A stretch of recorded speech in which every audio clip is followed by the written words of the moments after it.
ಪಾದಾಚಾರ್ಯಗುರುಭ್ಯೋ ನಮಃ. ಹರಿ ಓಂ. ಆಪಾದಮೌಲಿಪರ್ಯಂತಂ ಗುರುಣಾಂ ಆಕೃತಿಂ ಸ್ಮರೇತ್. ತೇನ ವಿಘ್ನಾಃ ಪ್ರಣಶ್ಯಂತೆ ಸಿದ್ಧ್ಯಂತಿ ಚ ಮನೋರಥಾಃ. ಸೃಷ್ಟಿಸ್ಥಿತ್ಯಪ್ಯಯೇಹ ನಿಯತಿದೃಶಿತಮೋ ಬಂಧಮೋಕ್ಷಾಶ್ಚ ಯಸ್ಮಾತ್ ಅಸ್ಯ ಶ್ರೀ ಬ್ರಹ್ಮರುದ್ರಪ್ರಭೃತಿಸುರನರದ್ವೇಷಶತ್ರಾತ್ಮಕಸ್ಯ ವಿಷ್ಣೋರ್ವ್ಯಸ್ತಾಃ ಸಮಸ್ತಾಃ ಸಕಲಗುಣನಿಧಿಃ ಸರ್ವದೋಷವ್ಯಪೇತಃ ಪೂರ್ಣಾನಂದೋ ವ್ಯಯೋ ಯೋ ಗುರುರಪಿ ಪರಮಃ ಚಿಂತಯೇತಂ ಮಹಾಂತಂ. ಜನ್ಮಾದ್ಯಸ್ಯ ಯತೋನ್ಮಯಾತಿತರತಶ್ಚಾರ್ಥೇ ಸ್ವಭಿಘ್ನಸ್ವರಾಟ್. ತೇನೇ ಬ್ರಹ್ಮಹೃದಾಯಾದಿಕವಯೇ ಮುಖ್ಯಂತೆ ಯಂ ಸೂರಯಃ. ತೇಜೋವಾರಿಮೃದಾಂ ಯಥಾ ವಿನಿಮಯೋ ಯತ್ರ ತ್ರಿಸರ್ಗೋ ಮೃಷಾ ಧಾಮ್ನಾ ಸ್ವೇನ ಸದಾ ನಿರಸ್ತಕುಹಕಂ ಸತ್ಯಂ ಪರಂ ಧೀಮಹಿ.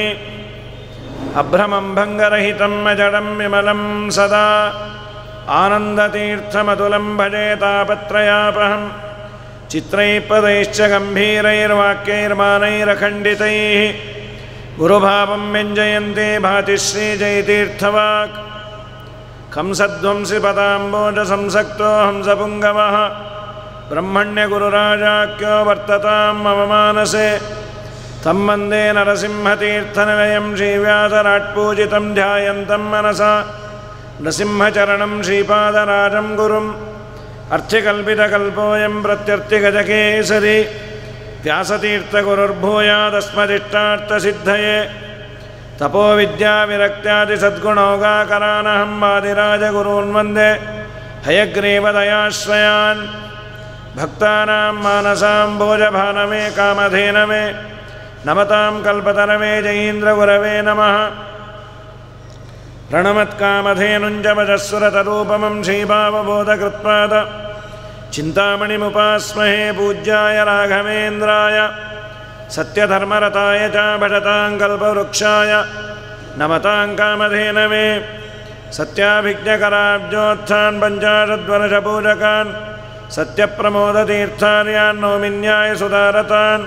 ಪೃಥ್ವೀಮಂಡಲಮಧ್ಯಸ್ಥಾಃ ಪೂರ್ಣಬೋಧಮತಾನುಗಾಃ ವೈಷ್ಣವಾಃ ವಿಷ್ಣುಹೃದಯಾಃ ತಾನ್ನಮಸ್ಯೆ ಗುರೂನ್ಮಮ. ಸ್ವಸ್ತ್ಯಸ್ತ್ವಜೇರ್ಹೃತಾಂ. ಪರಮ ಮಂಗಲಕರವಾದ ಪರ್ವಕಾಲ ವ್ಯಾಸರಾಜರನ್ನು ಜಗತ್ತಿಗೆ ಕೊಟ್ಟಂತಹ ಬ್ರಹ್ಮಣ್ಯ ತೀರ್ಥರೆಂಬ ಸೂರ್ಯರು. ವ್ಯಾಸರಾಜರು ಅವರನ್ನು ಸೂರ್ಯ ಅಂತಾನೆ ಕೊಂಡಾಡ್ಯಾರ. ಸಮುತ್ಸಾರ್ಯ ತಮಸ್ತೋಮಂ ಸನ್ಮಾರ್ಗಂ ಸಂಪ್ರಕಾಶ್ಯ ಚ ಸದಾ ವಿಷ್ಣು ಪದಾಸಕ್ತಂ ಸೇವೆ ಬ್ರಹ್ಮಣ್ಯ ಭಾಸ್ಕರಂ ಅಂಥೇಳಿ ಬ್ರಹ್ಮಣ್ಯ ತೀರ್ಥರನ್ನು ಅವರೊಬ್ಬರು ಸೂರ್ಯರು ಅಂತ.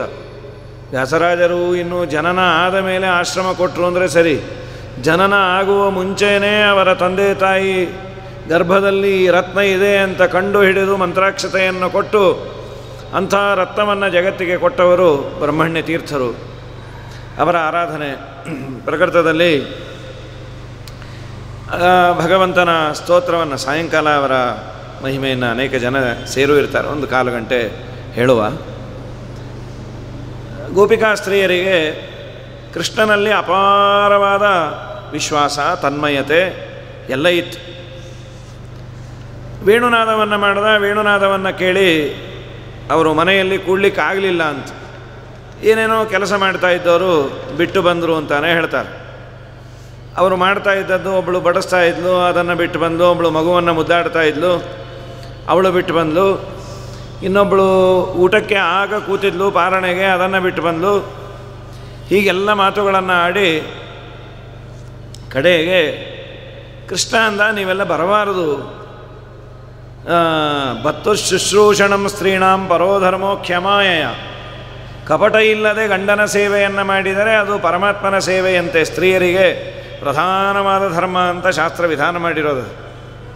ಇವತ್ತು ಅದೆಲ್ಲೋ ಹೊರಟಿದೆ. ಈ ತರಹದ ಭಾವನೆ, ಈ ತರಹದ ಮಾತು, ಇದಕ್ಕೇನು ಬೆಲೆ ಇಲ್ಲ. ತದ್ಬಂಧೂನಾಂಚ ಕಲ್ಯಾಣಂ. ಅವನ ಬಂಧುಗಳನ್ನು ನೋಡಿಕೊಳ್ಳೋದೇ ನನ್ನ ಪೂಜೆ. ನಿನ್ನ ಗಂಡ, ನಿಮ್ಮ ಗಂಡ ಹೇಗಿದ್ದರೂ ಪರವಾಗಿಲ್ಲ, ಅವನನ್ನು ಕಟ್ಟಿಕೊಂಡ ಮೇಲೆ ಅವನನ್ನೇ ನೀವು ಪೂಜೆ ಮಾಡಬೇಕು. ಹೆತ್ತ ಮಗು ಸರಿಯಿಲ್ಲ ಅಂಥೇಳಿ ತಾಯಿ ತಿಪ್ಪೆಗೆ ಬಿಡೋದಿಲ್ಲ. 99 ಭಾಗ. Every rule has an exception ಅಂತ ಯಾವುದೋ ಒಬ್ಬಳೋ ಇಬ್ಬಳೋ ಬಿಡಬಹುದು. ಸಾಮಾನ್ಯವಾಗಿ ಜನರಲ್ಲಾಗಿ ಮಗು ಸರಿ ಇಲ್ಲದೇ ಇದ್ದರೂ ಇನ್ನೂ ಹೆಚ್ಚು ಗಮನ ಕೊಡ್ತಾಳೆ ತಾಯಿ. ಕಂಡ ದೇವರಿಗೆ ಕೈ ಮುಗಿತಾಳೆ, ನನ್ನ ಮಗುಗೆ ಯಾವಾಗ ಬುದ್ಧಿ ಸರಿ ಹೋಗುತ್ತೆ, ನನ್ನ ಮಗುಗೆ ಯಾವ ಅವಯವ ಊನ ಆಗಿರುತ್ತೆ ಅದನ್ನು ಸರಿ ಮಾಡುವ ನಾನಾ ತರಹದ ಪ್ರಯತ್ನ ಡಾಕ್ಟರಿಂದಲೋ, ದೇವತೆಗಳಿಂದಲೋ, ಆಚಾರ್ಯರಿಂದಲೋ, ಸನ್ಯಾಸಿಗಳಿಂದಲೋ ಯಾರು ಏನನ್ನು ಹೇಳಿದರೂ ಮಾಡಲಿಕ್ಕೆ ತಯಾರಿರ್ತಾಳೆ. ಅದೇ ರೀತಿಯಾಗಿ ಕಟ್ಟಿಕೊಂಡ ಗಂಡನನ್ನು ನೋಡಿಕೊಳ್ಳಬೇಕಂತ ಕೃಷ್ಣನ ಮಾತಿದು. ನೀವೆಲ್ಲ ಬರಬಾರದು ಅಂದಾಗ ಅವರೆಲ್ಲ ವಿರಕ್ತರಾಗೆ ಬಂದಿದ್ದರು. ಕೃಷ್ಣನಿಗೆ ಹೇಳ್ತಾರೆ, ನಾವು ಹೋಗೋದಿಲ್ಲ, ನೀನು ದಯಮಾಡಿ ನಮ್ಮನ್ನು ಹೋಗು ಅಂತ ಹೇಳಬೇಡ ಅಂತ. ಆಗ ಅಹಂಕಾರವು ಬಂತು ಕಡೆಯಲ್ಲಿ, ನಾವಿಲ್ಲದೆ ಕೃಷ್ಣನಿಗೆ ಬದುಕಲಿಕ್ಕೆ ಆಗೋದಿಲ್ಲ, ನಾವಿದ್ದರೆ ಮಾತ್ರ ಕೃಷ್ಣ ಇರೋದು ಅಂತ. ಸರ್ವೋತ್ತಮನಾದ ದೇವರಿಗೆ ಲಕ್ಷ್ಮೀದೇವಿಯೇ ಬೇಕಾಗಿಲ್ಲಂತೆ. ಸ್ವರಮಣ ಅಂತ ದೇವರನ್ನು ಶಾಸ್ತ್ರದಲ್ಲಿ ವ್ಯವಹಾರ ಮಾಡೋದು. ದೇವರದೇ ಆದ ಸ್ತ್ರೀರೂಪಗಳು ಇದೆ. ಗಾಯತ್ರಿದು ಒಂದು ಸ್ತ್ರೀರೂಪವನ್ನು ಹೇಳ್ತಾರೆ. ಪ್ರತಿ ಸಹಸ್ರದಂತ ಹೌದೇ ಹೌದು, 36,000 ಪುರುಷ, 36,000 ಸ್ತ್ರೀರೂಪಗಳು. ಲಕ್ಷ್ಮೀದೇವಿಯಲ್ಲಿ ತನ್ನದೇ ಆದ ಸ್ತ್ರೀರೂಪವನ್ನು ಇಟ್ಟು ಭೋಗ ಮಾಡುವವನು ಭಗವಂತ. ಹಾಗಾಗಿ ಯಾರ ಅನಿವಾರ್ಯತೆ ಇಲ್ಲದ ದೇವರಿಗೆ ಈ ಸಾಮಾನ್ಯ ಪಾಂಚಭೌತಿಕ ದೇಹವುಳ್ಳ ಈ ಸ್ತ್ರೀಯರ ಅನಿವಾರ್ಯತೆ ಸರ್ವಥಾ ಇಲ್ಲೇ ಇಲ್ಲ. ಇದರ ಮೇಲೆ ಒಂದು ಆಕ್ಷೇಪವನ್ನು ಆ ಕಾಲಕ್ಕೆ ಮಾಡಿಕೊಂಡ್ಬಿಟ್ಟಾರೆ. ಇವರೆಲ್ಲ ದೇವರನ್ನು ಜಾರ ಅಂತ ಚಿಂತನೆ ಮಾಡಿ ಉದ್ಧಾರ ಆದರು ಅಂತ. ತಕ್ಷಣ ರಾಜರು ಪ್ರಶ್ನೆ ಮಾಡ್ತಾರೆ, ನೀವು ಒಂದೊಂದು ಗ್ರಂಥದಲ್ಲಿ ಒಂದೊಂದು ರೀತಿ ಹೇಳಿದ್ರೆ ನಮ್ಮ ಗತಿ ಏನು ಅಂತವರು. ಕೃಷ್ಣನನ್ನು ಸರ್ವೋತ್ತಮ ಅಂತ ಉಪಾಸನೆ ಮಾಡಿದರೇನೇ ಮೋಕ್ಷ ಅಂತ ನೀವು ಹೇಳ್ತೀರಿ. ಇನ್ನೊಂದು ಯಾವುದನ್ನ ಪುರಾಣ ಪುಣ್ಯಕಥೆಗೆ ಹೋಳಿದಾಗ ಕೃಷ್ಣನನ್ನು ನೀವು ಬೈದರೂ ಅಡ್ಡಿ ಇಲ್ಲ, ಉದ್ಧಾರ ಆಗ್ತೀರಿ ಅಂತ ಹೇಳ್ತೀರಿ. ಜಾರ ಅಂತ ಉಪಾಸನೆ ಮಾಡಿದ್ರು ಅಡ್ಡಿ ಇಲ್ಲ ಅಂತ. ಹೀಗೆಲ್ಲ ಹೇಳಿದ್ರೆ ಗತಿ ಏನು? ಆಚಾರ್ಯರಂದರು, ಅವರಿಗೆ ಆ ಜನ್ಮದಲ್ಲೇ ಮುಕ್ತಿ ಆಗಲಿಲ್ಲ. ಈ ಕ್ಲಾರಿಫಿಕೇಷನ್ ಆಚಾರ್ಯರು ಮಾತ್ರ ಕೊಡೋದು. ಇನ್ನು ಯಾವ ಪರಂಪರೆಯವರು ಈ ತರಹದ ಕ್ಲಾರಿಫಿಕೇಷನ್ನು ಕೊಟ್ಟಿಲ್ಲ. ಬೇಕಾದಷ್ಟು ಜನ ಭಾಗವತಕ್ಕೆ ಶ್ರೀಮದಾಚಾರ್ಯರ ಅವತಾರದ ಮುಂಚೆನೂ ವ್ಯಾಖ್ಯಾನಗಳನ್ನು ಮಾಡ್ಯಾರೆ. ಆದರೆ ಆಚಾರ್ಯರು ಪ್ರಮಾಣ ಕೊಟ್ಟು ಹೇಳ್ತಾರೆ, ಆ ಜನ್ಮದಲ್ಲಿ ಅವರಿಗೆ ಕಾಮ ಪ್ರೇಮ ಎರಡೂ ಇತ್ತು. ದೇವರೇನು ಮಾಡ್ದ? ಅವರಿಗೆ ಸದ್ಗತಿಯನ್ನು ಕೊಟ್ಟ. ಲಿಂಗದೇಹಭಂಗ ರೂಪವಾದ ಮೋಕ್ಷ ಕೊಟ್ಟಿಲ್ಲ. ಆದರೆ ದ್ಯುಲೋಕದಲ್ಲಿ ಅವರು ಪುನಃ ವಿಷ್ಣು ಸರ್ವೋತ್ತಮತ್ವವನ್ನು ಚೆನ್ನಾಗಿ ತಿಳಿದು ಉದ್ಧಾರ ಆದರು. ನಾಣ್ಯಪಂಥ ಅಯನಾಯ ವಿದ್ಯತೆ ಅಂತ ವೇದದಲ್ಲಿ ಬರುವ ಒಂದು ಮಾತು. ವೇದಾಂತವನ್ನು ಓದುವವರೆಗೆ ಈ ಮಾತಿನ ಪರಿಚಯ ಇರುತ್ತೆ. ತಮೇವಂ ವಿದ್ವಾನ್ ಅಮೃತೈ ಭವತಿ ನಾಣ್ಯಪಂಥ ಅಯನಾಯ ವಿದ್ಯತೆ ಅನ್ನುವ ಒಂದು ಮಾತು. ಇದು ಪ್ರಧಾನವಾದ ಮಾತು. ಅನ್ಯಪಂಥ, ಬೇರೆ ಮಾರ್ಗಗಳು ಮೋಕ್ಷಕ್ಕೆ ಯಾವುದೂ ಇಲ್ಲ. ಸಂಸಾರ ಬಂಧನದ ಬಿಡುಗಡೆಯ ರೂಪ ಮೋಕ್ಷ ಆಗಬೇಕು ಅಂದರೆ ಅನಿವಾರ್ಯವಾಗಿ ಭಗವಂತನನ್ನು ಸರ್ವೋತ್ತಮ ಅಂತ ತಿಳಿಯುವುದರ ಜೊತೆಯಲ್ಲಿ ವಿಷಯದಲ್ಲಿ ವೈರಾಗ್ಯ, ದೇವರಲ್ಲಿ ಪ್ರೇಮ ಇದಿದ್ದರೇನೇ ಆಗೋದು ಅಂತ. ಇವರಿಗೂ ಆಯಿತು ಅನ್ನೋದರ ಅಭಿಪ್ರಾಯ ಹೀಗೆ ಅಂತ ಆಚಾರ್ಯರು. ಇದರ ಮೇಲೆ ಇನ್ನೊಂದು ತುಂಬ ಅದ್ಭುತವಾದ ಒಂದು ಆಚಾರ್ಯರ ಮಾತು. ಯಾರ್ಯಾರು ಏನನ್ನ ಉಪಾಸನೆ ಮಾಡಬೇಕೋ ಅದನ್ನೇ ಮಾಡಬೇಕಂತ. ಲಕ್ಷ್ಮೀದೇವಿ ಗಂಡನನ್ನು ಪತಿ ಅಂತ ಉಪಾಸನೆ ಮಾಡಬೇಕಂತ.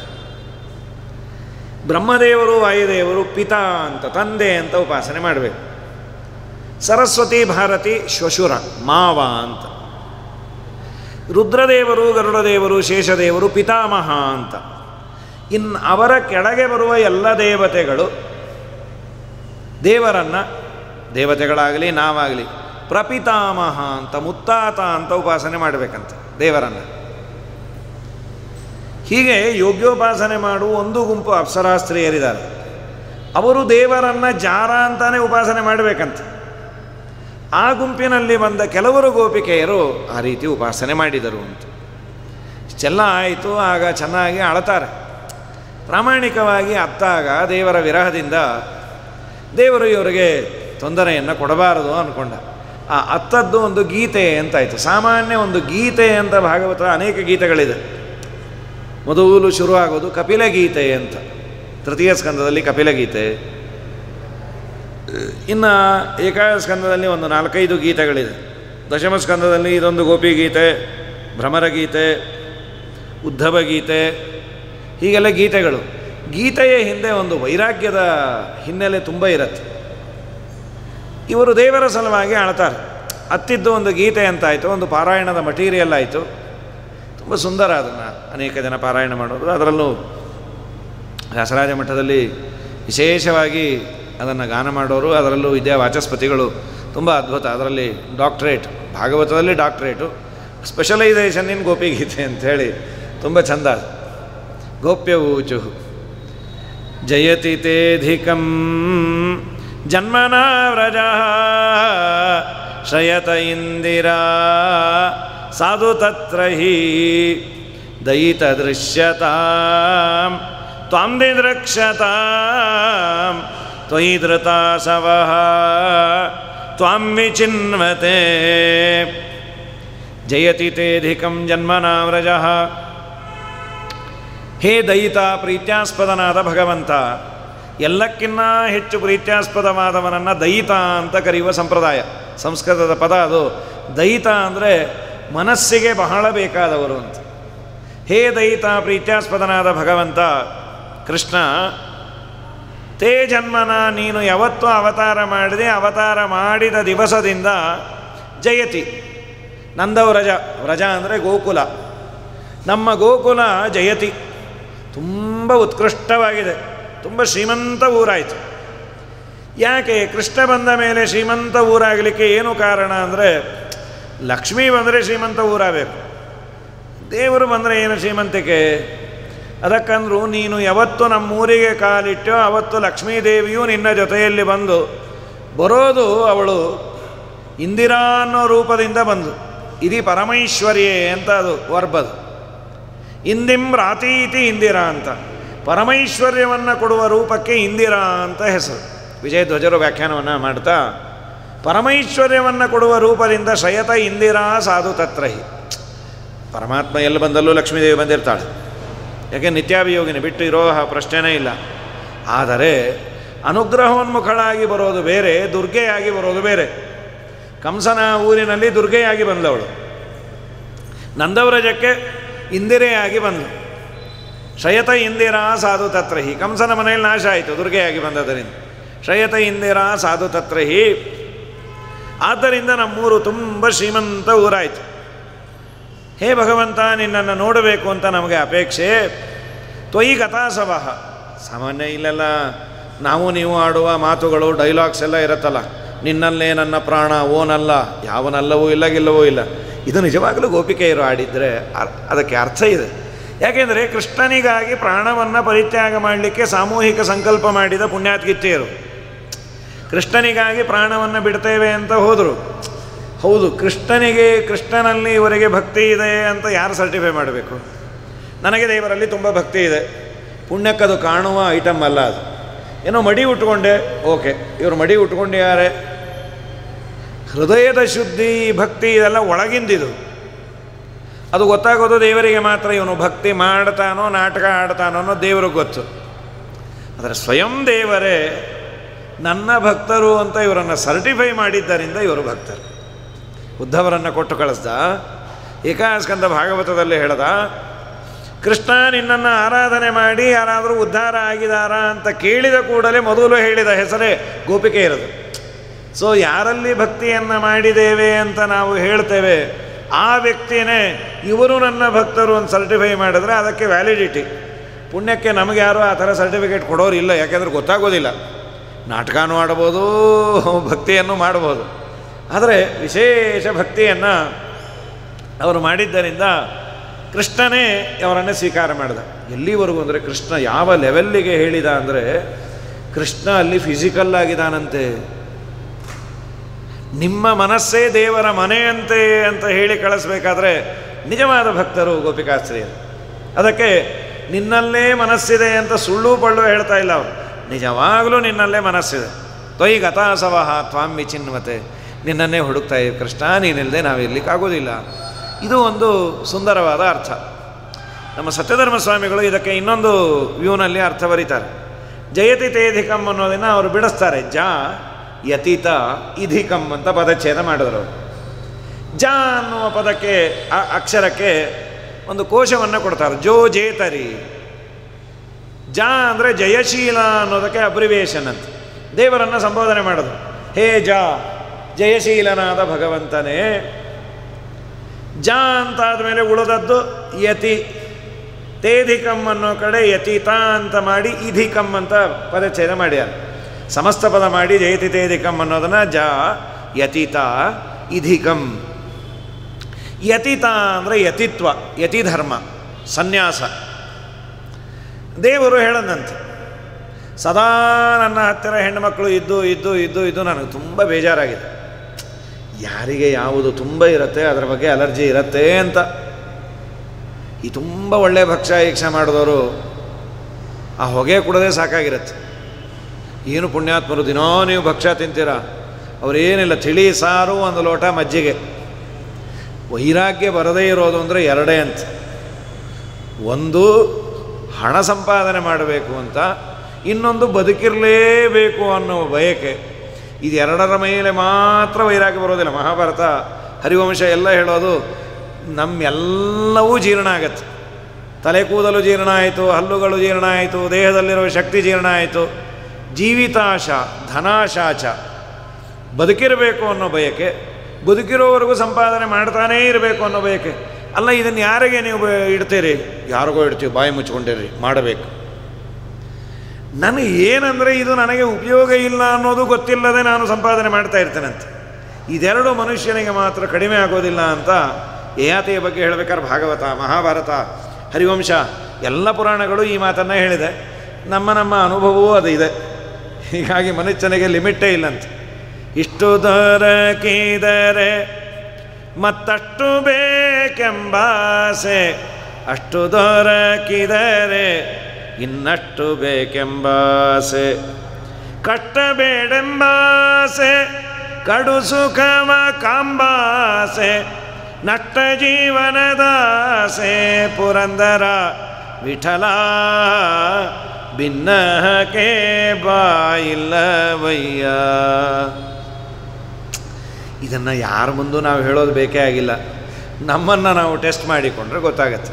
ನಿಜವಾಗಲೂ ವೈರಾಗ್ಯ ಇದೆ ಅಂದರೆ ನಾನು ಧನ್ಯ, ವೈರಾಗ್ಯ ಇಲ್ಲ ಅಂತ ಬರೀ ಫೋರ್ಸ್ ಕೊಟ್ಟರೆ ನಾನು ಹಾಳಾಗ್ತೀನಿ ಅಷ್ಟೇ. ಯಾರೂ ಬಂದು ನನಗೆ ವೈರಾಗ್ಯ ಇದೆಯಾ, ಪುಣ್ಯಕ್ಕೆ ಇದಕ್ಕೆಲ್ಲ ಯಾವ ಮೀಟರ್ಸ್ ಇಲ್ಲ. ಯಾವುದೋ ಒಂದು ಮೀಟರ್ ಫಿಕ್ಸ್ ಮಾಡಿದ್ರೆ ಇವರು ವೈರಾಗ್ಯ ಈ ಪರ್ಸೆಂಟ್ ಇದೆ, ಈಗ ಫ್ಯಾಟು ಗೀಟೆಲ್ಲ ಪರ್ಸೆಂಟೇಜ್ ಗೊತ್ತಾಗುತ್ತೆ. ಅಥವಾ ಶುಗರ್ ಎಷ್ಟಿದೆ, ಇವರು ವೈರಾಗ್ಯ ಎಷ್ಟಿದೆ. ಮೀಟ್ರ್ಗಳಿದ್ದರೆ ಗೋವಿಂದ, ಮೀಟ್ರು ಕೃಷ್ಣಾರ್ಪಣೆ ಆಗ್ಬಿಟ್ಟಿರೋ ನಮಗಿರುವ ಬಯಕೆಗಳು ವಿಷಯದ ಆಸೆಗೆ. ಹೀಗಾಗಿ ಜಯತಿ ತೇಧಿಕಂ ಜನ್ಮನ ವ್ರಜಃ, ಭಗವಂತ ಅಂತಾನೆ ಯತಿತ, ನಾನು ಸನ್ಯಾಸಿ ಆಗ್ತೇನೆ ಅಂದಂತೆ. ಸದಾ ಹೆಣ್ಣು ಮಕ್ಕಳು ನನ್ನ ಸುತ್ತಲೂ ಇದ್ದು ನನಗೆ ಬೇಜಾರಾಗಿದೆ, ಸನ್ಯಾಸಿ ಆಗ್ತೀನಿ. ನಮ್ಮ ಸತ್ಯಧರ್ಮರಂದರು, ಕೃಷ್ಣ ಯಾರು ಬೇಕಾದರೂ ಸನ್ಯಾಸಿಗಳಾಗಬಹುದು, ನೀನು ಮಾತ್ರ ಸನ್ಯಾಸಿ ಆಗಲಿಕ್ಕೆ ಸಾಧ್ಯವೇ ಇಲ್ಲ. ಯಾಕೆ, ಏನು, ಯಾವ ಪೀಠವೂ ಖಾಲಿ ಇಲ್ವಾ? ಮಹಾತ್ಮ ಪೀಠಗಳ ಖಾಲಿ ಇಲ್ಲ ಅಂದರೆ ಬೇಡ, ನಾನು ಯಾವುದೋ 3000 ಮಠಕ್ಕೆ ಹೋಗಿ ತೊಗೊಳ್ತೇನೆ, ಹುಬ್ಬಳ್ಳಿಯಲ್ಲೋ ಧಾರವಾಡದಲ್ಲೋ. ನೀ 3000 ಇಲ್ಲ 6000 ಇಲ್ಲ, ಸನ್ಯಾಸ ಧರ್ಮವೇ ನಿನಗೆ ಇಲ್ಲ ಅಂದರು. ಯತಿತ ಜಯಶೀಲನಾದ ಭಗವಂತ ಯತಿತ ನ ಇಲ್ಲ. ಯಾಕೆ ಅಂದರೆ ಇಧಿಕಂ ಅಂದರು. ಇಧಿಕ ಅನ್ನೋ ಪದಕ್ಕೆ ಅರ್ಥ ಈ ಅನ್ನುವ ಅಕ್ಷರಕ್ಕೆ ಕಾಮ ಅಂತ, ಕಾಮ, ಮನ್ಮಥ ಅಥವಾ ಬ್ರಹ್ಮ, ಏಕಾಕ್ಷರ ಕೋಶಗಳಲ್ಲಿದೆ ಇದು. ವಿಧಿ ಅಥವಾ ಬ್ರಹ್ಮ. ಧಿ, ದೊಡ್ಡ ಧಿ ಅದು. ಧಿ ಅಂದರೆ ಧೀಯಂತೆ, ಧಾರಣೆ ಮಾಡುವವಳು. ತನ್ನ ಗರ್ಭದಲ್ಲಿ ಆ ಕಾಮನನ್ನೋ ಬ್ರಹ್ಮನನ್ನೋ ಧಾರಣೆ ಮಾಡುವವಳು ಮಹಾಲಕ್ಷ್ಮೀ ದೇವಿ, ಜಗದಂಬೆ. ಇಧಿ ಅಂದರೆ ಜಗದಂಬೆ. ಯಾಕೆ? ಕಾಮಬ್ರಹ್ಮರನ್ನು ತನ್ನ ಗರ್ಭದಲ್ಲಿ ಧರಿಸಿದ್ದರಿಂದ ಅವಳಿಗೆ ಇಧಿ ಅಂತ ಹೆಸರು. ಆ ಇಧಿಯಾದ ಮಹಾಲಕ್ಷ್ಮೀ ದೇವಿಗೆ ಕಾ ಅಂದರೆ ಸುಖ. ಯಾತರಿಂದ? ಸದಾ ದೇವರ ಎದೆ ಮೇಲೆ ಕೂಡುವುದರಿಂದ ತುಂಬ ಸುಖ ಅಂತವಳೆ. ಇಧಿಕಂ, ಇಹಿ ಕಾಮ ಅಥವಾ ವಿಧಿ, ಅವರನ್ನು ಧಾರಣೆ ಮಾಡಿದ ಲಕ್ಷ್ಮಿ, ಅವಳಿಗೆ ಕಂ ಸುಖಂ ಯಸ್ಮಾತ್ ಸಹ ಇಧಿಕಃ ಅಂಥೇಳಿ ವ್ಯಾಖ್ಯಾನ ಮಾಡಿ, ಸದಾ ನೀನು ಎದೆ ಮೇಲೆ ಕೂಡಿಸ್ಕೊಂಡಿರ್ತೀನಿ, ನೀನೆಲ್ಲಿ ಸನ್ಯಾಸಿಯೋ. ಇದು ನಮ್ಮ ಪುರಂದರದಾಸರ ಅಂಥದ್ದನ್ನೇ ಸತ್ಯಧರ್ಮರಂತಾರೆ. ಯಾಕೆಂದರೆ ಅವರೇ ಮೊದಲಲ್ಲ, ಅವರು ಮೊದಲೇ ಅಂದಿದ್ರು, ಏನು ಒಳಗೆ ಹಾಕ್ಕೊಂಡೆ ನಿನ್ನ ಗಂಡನ್ನು, ಅದು ಎಷ್ಟು ಟೋಪಿ ಹಾಕಿದಿ, ಏನು ಮಕ್ಮಲ್ ಟೋಪಿ, ಬಿಚ್ಚೋದೇ ಇಲ್ಲ ಅಂತಾನಲ್ಲ. ಪ್ರಳಯ ಕಾಲದಲ್ಲಿ ಆಲದೆಲೆಯ ಮೇಲೆ ಮಲಗಿದಾಗ ಹಲವು ಆಭರಣಗಳನ್ನು ಜಲವು ಆಗಿ ಜಾಣತನದಿ ಮರಳು ಮಾಡಿಕೊಂಡೆ ಎಲ್ಲೆ ಮಾಯಾದೇವಿಯೇ. ಇರಳು ಹಗಲು ಏಕವಾಗಿ ಹರಿಯು ನಿನ್ನ ಬಿಡದಿ ಪಂತೆ ಮರಳು ಮಾಡಿಕೊಂಡೆ ಎಲ್ಲೆ ಮಾಯಾದೇವಿಯೇ. ಸರ್ವಸಂಗ ಬಿಟ್ಟು ಸನ್ಯಾಸಿಯಾದ ಕಾಲಕ್ಕೂ ಸರ್ವದ ತನ್ನೆದೆಯ ಮೇಲೆ ಬಿಡದೆ ಮುದ್ದಾಡಿ ಪಂತೆ ಮರಳು ಮಾಡಿಕೊಂಡೆ ಎಲ್ಲೆ ಮಾಯಾದೇವಿಯೇ. ಬೌದ್ಧಾವತಾರದಲ್ಲೂ ಲಕ್ಷ್ಮೀದೇವಿ ಎದೆ ಮೇಲೆ ಕೂತ ಇದ್ಲಂತೆ. ನೀನೆಲ್ಲಿ ಸನ್ಯಾಸಿ? ಸನ್ಯಾಸಿ ಅಂದರೆ ಪಬ್ಲಿಕ್ಕಲ್ಲಾದರೂ ಹೆಂಡತಿಯನ್ನು ಬಿಡಬೇಕು. ನೀ ಪಾದಪೂಜೆ ಅಂದರೆ ನಮ್ಮ ಅವನವರು ಬರ್ತೀರಿ ಅಂತಿ, ನೀ ಎಲ್ಲಿ ಸನ್ಯಾಸಿಯೋ? ಲಕ್ಷ್ಮೀ ಬಿಟ್ಟಿರೋದೇ ಇಲ್ಲ. ನಾವು ಚಿಂತನೆಯನ್ನು ಹಾಗೆ ಮಾಡಬೇಕು. ಲಕ್ಷ್ಮೀಧರಾಭ್ಯಾಮ್ ಆಶ್ಲಿಷ್ಟ ಸ್ವಮೂರ್ತಿ ಗಣಮಧ್ಯಗಃ ಬ್ರಹ್ಮ ವಾಯು ಶಿವಾಹೀಶ ವಿಪೈ ಶಕ್ರಾದಿಕೈರಪಿ ಸೇವ್ಯಮಾನೋ ಅಧಿಕಂ ಭಕ್ತಿಯ ಅಂದರು. ಹೀಗಾಗಿ ಸದಾ ಎದೆಯ ಮೇಲೆ ಲಕ್ಷ್ಮಿಯನ್ನು ಕೂಡಿಸಿಕೊಂಡಿರುವ ನೀನು ಹೇ ಜಯಶೀಲನಾದ ಭಗವಂತ, ಇಧಿಕಂ ತೇ ಯತಿತ ನ, ಲಕ್ಷ್ಮೀದೇವಿಯನ್ನು ನೀನು ಬಿಡು, ಆಮೇಲೆ ಸನ್ಯಾಸಿ ಆಗು. ದೇವರಂದ, ನಾ ಸನ್ಯಾಸಿ ಬೇಕಾದ್ರೆ ಆಗ್ತೀನಿ, ಲಕ್ಷ್ಮೀನ ಬಿಡಲ್ಲ ಅಂದ. ಬುದ್ಧಾವತಾರದಲ್ಲಿ ಸನ್ಯಾಸಿನೂ ಆದ, ಲಕ್ಷ್ಮೀನ. ದೇವತೆಗಳಿಗೆಲ್ಲ ಮೂರೂ ಆಶ್ರಮವನ್ನು ಸಂರಕ್ಷಣೆ ಮಾಡುವ ಯೋಗ್ಯತೆ ಇದೆ. ಸ್ವಸ್ತ್ರೀ ನಿಷೇವಣವನ್ನು ಇವರೆಲ್ಲ ಮಾಡೋದು ಕಾಮಕ್ಕಾಗಿ ಅಲ್ಲೇ ಇಲ್ಲ. ಸದಾ ಸಮಸ್ತಾಶ್ರಮ ಭಾಗ್ ಸುರೇಶ್ವರ ಅಂಥೇಳಿ ಸುಮಧ್ವಿಜಯಲ್ಲಿ ಬರುತ್ತೆ 4ನೇ ಸರ್ಗದಲ್ಲಿ. ಏಕಕಾಲದಲ್ಲೇ 4 ಆಶ್ರಮವನ್ನು ಸಂರಕ್ಷಣೆ ಮಾಡುವ ತಾಕತ್ತು ಅವ್ರಿಗಿರುತ್ತೆ. ಬ್ರಹ್ಮಚರ್ಯ, ಗೃಹಸ್ಥ, ವಾನಪ್ರಸ್ಥ, ಸನ್ಯಾಸ ಒಂದೇ ಟೈಮಲ್ಲಿ. ಆ ಸ್ತ್ರೀ ಶರೀರವನ್ನು ನೋಡಿ ಅವರ ಮನಸ್ಸು ಯಾವ ವಿಕಾರವೂ ಆಗೋದಿಲ್ಲ. ಬಹಳ ದೊಡ್ಡ ದೊಡ್ಡ ಕ್ಯಾಡರಲ್ಲಿರೋ ದೇವತೆಗಳಿಗೆ ಏನೂ ವ್ಯತ್ಯಾಸ ಆಗೋದಿಲ್ಲ. ದೇವರ ಅನುಗ್ರಹ ಪಡೆದಂತಹ ಜ್ಞಾನಿಗಳ ಅವಸ್ಥೆನೇ ಹೀಗಿದ್ದಾಗ ಸರ್ವೋತ್ತಮನಾದ ದೇವರಿಗೆ ಲಕ್ಷ್ಮೀದೇವಿಯಿಂದ ಆಗೋದೇನೋ ಹೋಗೋದೇನೋ. ಅವಳ ಮೇಲೆ ಅನುಗ್ರಹವನ್ನು ಮಾಡಿ ಆ ಎದೆಯಲ್ಲಿ ಸ್ಥಾನವನ್ನು ಕೊಟ್ಟಿಯಾನೆ ವಿನಃ. ಆದ್ದರಿಂದ ಜಯತಿ ತೇದಿಕಂ ಜನ್ಮನಾವ್ರಜಃ, ಕೃಷ್ಣ ನೀನಿಲ್ಲದೆ ನಾವಿರೋದಿಲ್ಲ. ಅಥವಾ ಇನ್ನೊಂದು ಸುಂದರವಾದ ಆವ್ರಜಃ, ಹೇ ಭಗವಂತ, ನಿನ್ನ ಜನ್ಮ ಸಾಮಾನ್ಯರಂತೆ ಅಲ್ಲ. ಮತ್ತೇನು, ನಿನ್ನಷ್ಟಕ್ಕೆ ನೀನು ಬಂದವನು. ನಮ್ಮ ಜನ್ಮ ಎಲ್ಲ ಇನ್ನೊಬ್ಬರ ಅಧೀನ, ಕರ್ಮದ ಅಧೀನ, ಕರ್ಮ ನಿಯಾಮಕನಾದ ಭಗವಂತನ ಅಧೀನ. ಆದರೆ ದೇವರ ಜನ್ಮ ತನ್ನಿಚ್ಛೆಯಿಂದ ತಾನು ಬಂದದ್ದು. ಆದ್ದರಿಂದ ದಯಮಾಡಿ ನಮ್ಮ ಕಣ್ಣೆದುರಿಗೆ ಬಾ. ಯಾಕೆ? ನನ್ನ ಅನಿವಾರ್ಯತೆ ನಿಮಗೇನು? ವ್ರಜ ಜನಾರ್ತಿಹನ್ ವೀರಯೋಚಿತ ನಿಜ ಜನಸ್ಮಯ ಧ್ವಂಸನಸ್ಮಿತ ಭಜ ಸಖೇ ಭವೇ ಕಿಂಕರೀಸ್ಮನೋ ಜಲರೋಹಾನನಂ ಚಾರುದರ್ಶಯನ್. ವ್ರಜ ಜನಾರ್ತಿಹನ್, ವ್ರಜ ಅಂದರೆ ನಂದಗೋಕುಲ ಅಂದಿಲ್ಲ, ಅಲ್ಲಿರುವ ಜನಗಳ ಆರ್ತಿಹನ್. ಆರ್ತಿ ಅಂದರೆ ದುಃಖಗಳನ್ನು, ಹನ್ ಅಂದರೆ ಹನನ ಮಾಡೋನು. ನಂದಗೋಕುಲದಲ್ಲಿರುವ ಭಕ್ತರ ಎಲ್ಲ ದುಃಖಗಳನ್ನು ನೀನು ದೂರ ಮಾಡುವವನು. ಒಟ್ಟು ದೇವರನ್ನು ಯಾರು ಆರಾಧನೆ ಮಾಡ್ತಾರೆ ಅವರ ದುಃಖವನ್ನು ದೂರ ಮಾಡುವ ಸ್ವಭಾವ ನಿಂದು. ವ್ರಜ ಜನಾರ್ತಿಹನ್ ವೀರ. ವೀರ ಅನ್ನೋದಕ್ಕೆ ಶೂರ ಅಂತ, ಅಥವಾ ಅನೇಕ ಅರ್ಥಗಳಿದೆ. ವಿಪಕ್ಷಿ ಪರಮಾತ್ಮನೋಹ, ವಿ ಅಂದರೆ ಗರುಡ ದೇವರು, ಅವರ ಮೇಲೆ ಇವನು ಓಡಾಡೋದರಿಂದ ವೀರ, ಅಥವಾ ಅವನಿಗೂ ಪ್ರೇರಕನಾದದ್ದರಿಂದ ವೀರ.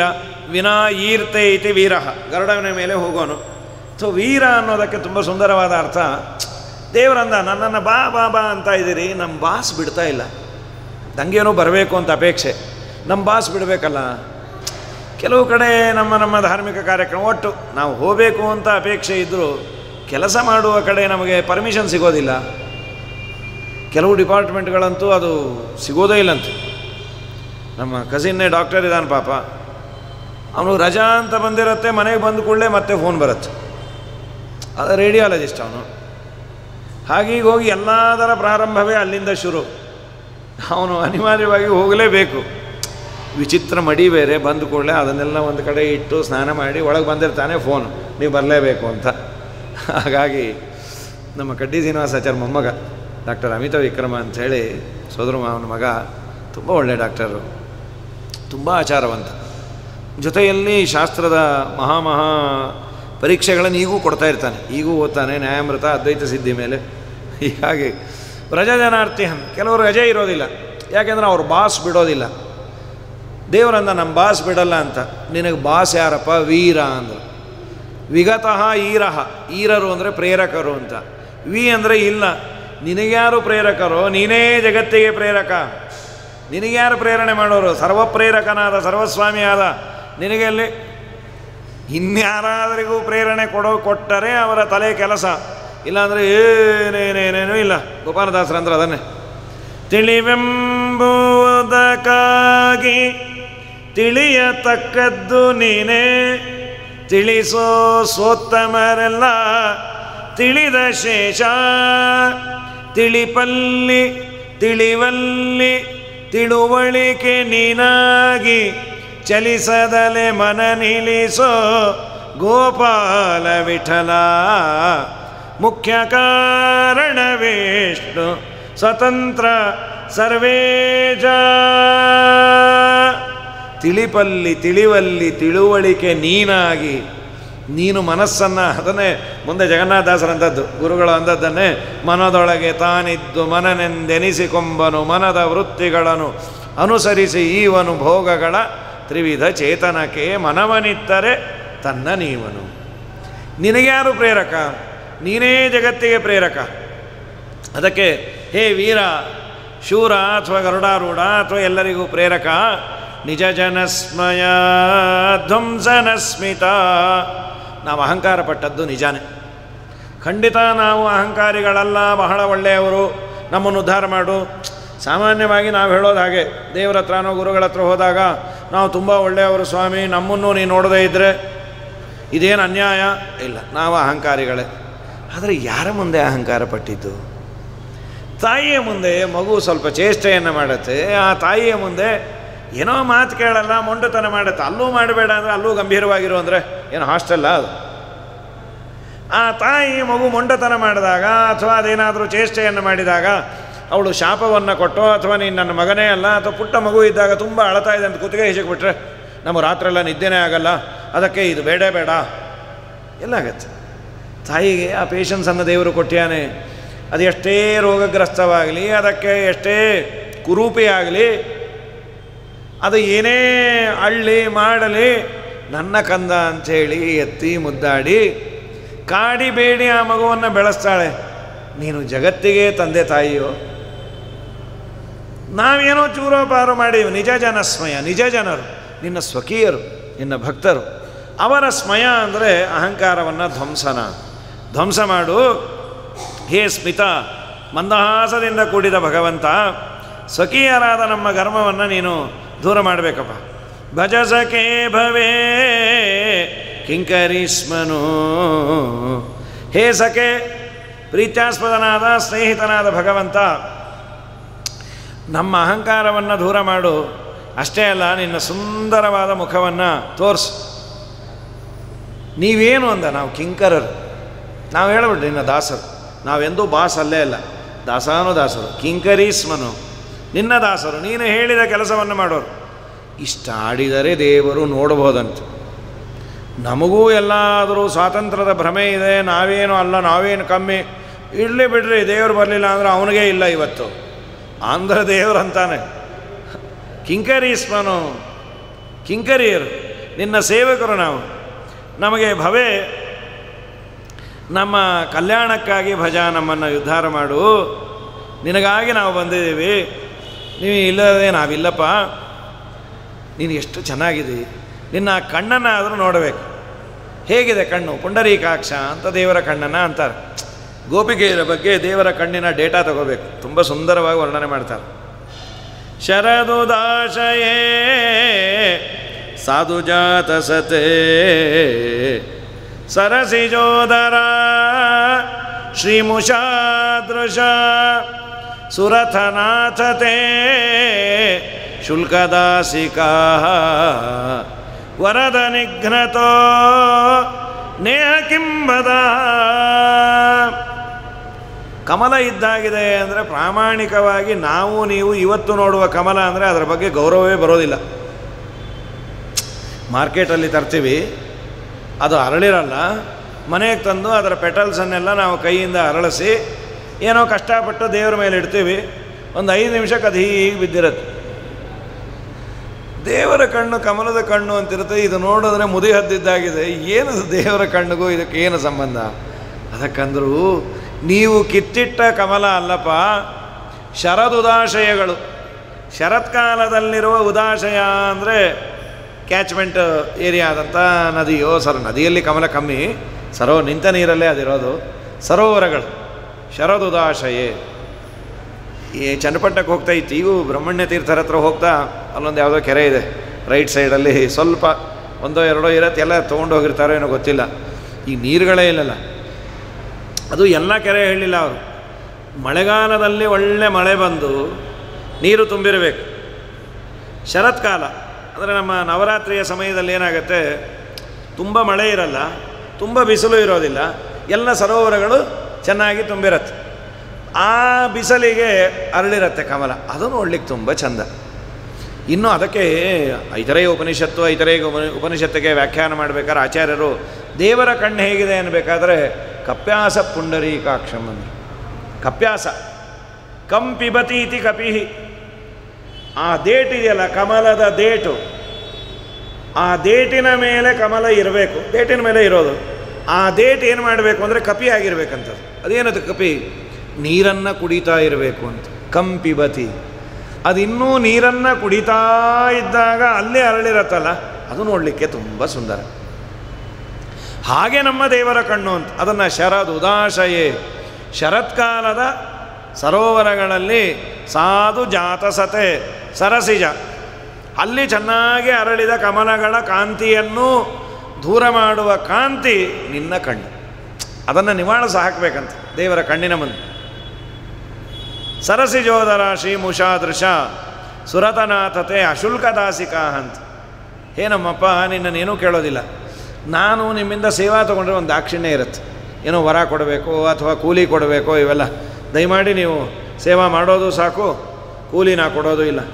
ಸ್ವಾಮಿ, ನಮಗೆ ಕೂಲಿ ಬೇಡೋ, ನಿನ್ನ ಸೇವಾನೇ ಕೂಲಿ ಸಾಕು, ಸಂಬಾಳ ಕಿಟ್ಟು ಕೊಳ್ಳಯ್ಯ. ನಿನ್ನ ಊಳಿಗಮನ ಮಾಡುವ ಭಾಗ್ಯವನ್ನು ಕೊಟ್ಟರೆ ಅದಕ್ಕಿನ್ನ ದೊಡ್ಡ ಶ್ರೀಮಂತಿಕೆ ಇನ್ನೇನು. ಅಶುಲ್ಕ ದಾಸಿಕ, ಶುಲ್ಕ ಅಂದರೆ ಪೇ ಆ್ಯಂಡ್ ಪಾರ್ಕ್, ಅಶುಲ್ಕ ದಾಸಿಕಾ. ನಾವು ಹಣ ತೆಗೆದುಕೊಂಡು ನಿನ್ನ ದಾಸಿಯರಾದದ್ದಲ್ಲ, ನೀನು ಅನಾದಿ ಕಾಲದಿಂದ ಈಶಾ, ನಾವು ಅನಾದಿ ಕಾಲದಿಂದ ದಾಸಿಯರು. ನಿನ್ನ ಸೇವಾ ಭಾಗ್ಯ ಸಿಗೋದೇ ದೊಡ್ಡ ಭಾಗ್ಯ, ಅದು ದೊಡ್ಡ ಭಾಗ್ಯ. ಅದರ ಮುಂದೆ ಏನು ಹಣ ಕೊಡ್ತೀವಿ? ದೇವರ ಸೇವೆಗೆ ಹಣ ಅಂತ ಆ್ಯಕ್ಚುಯಲ್ಲ. ಇವತ್ತು ನಿಮ್ಮ ಜೀವನ ನಡಿಬೇಕು ಅಂತ ಪೂಜಾದಿಗಳಿಗೆ ಹಣ ಅಂತ ಫಿಕ್ಸ್ ಆಗಿದೆ. ಶಾಸ್ತ್ರ ಹೇಳೋದು ಪೂಜೆಗೆ ಹಣವನ್ನು ತೆಗೆದುಕೊಂಡು ಪೂಜೆಯನ್ನೇ ಮಾಡಬಾರ್ದು ಅಂತ. ಕಠಿಣ ಇದೆ ಆ ನಿಯಮಗಳನ್ನು ಇವತ್ತು ಪರಿಪಾಲನೆ ಮಾಡಿ. ಅದಕ್ಕೆ ಸಂಭಾವನೆ, ಗೌರವಧನ ಹೆಸರು ಬೇರೆ ಬೇರೆ. ಅದು ಸಂಬಳಕ್ಕಾಗಿ ಪೂಜೆ ಅನ್ನೋ ಮಾತೇ ಇಲ್ಲಂತೆ.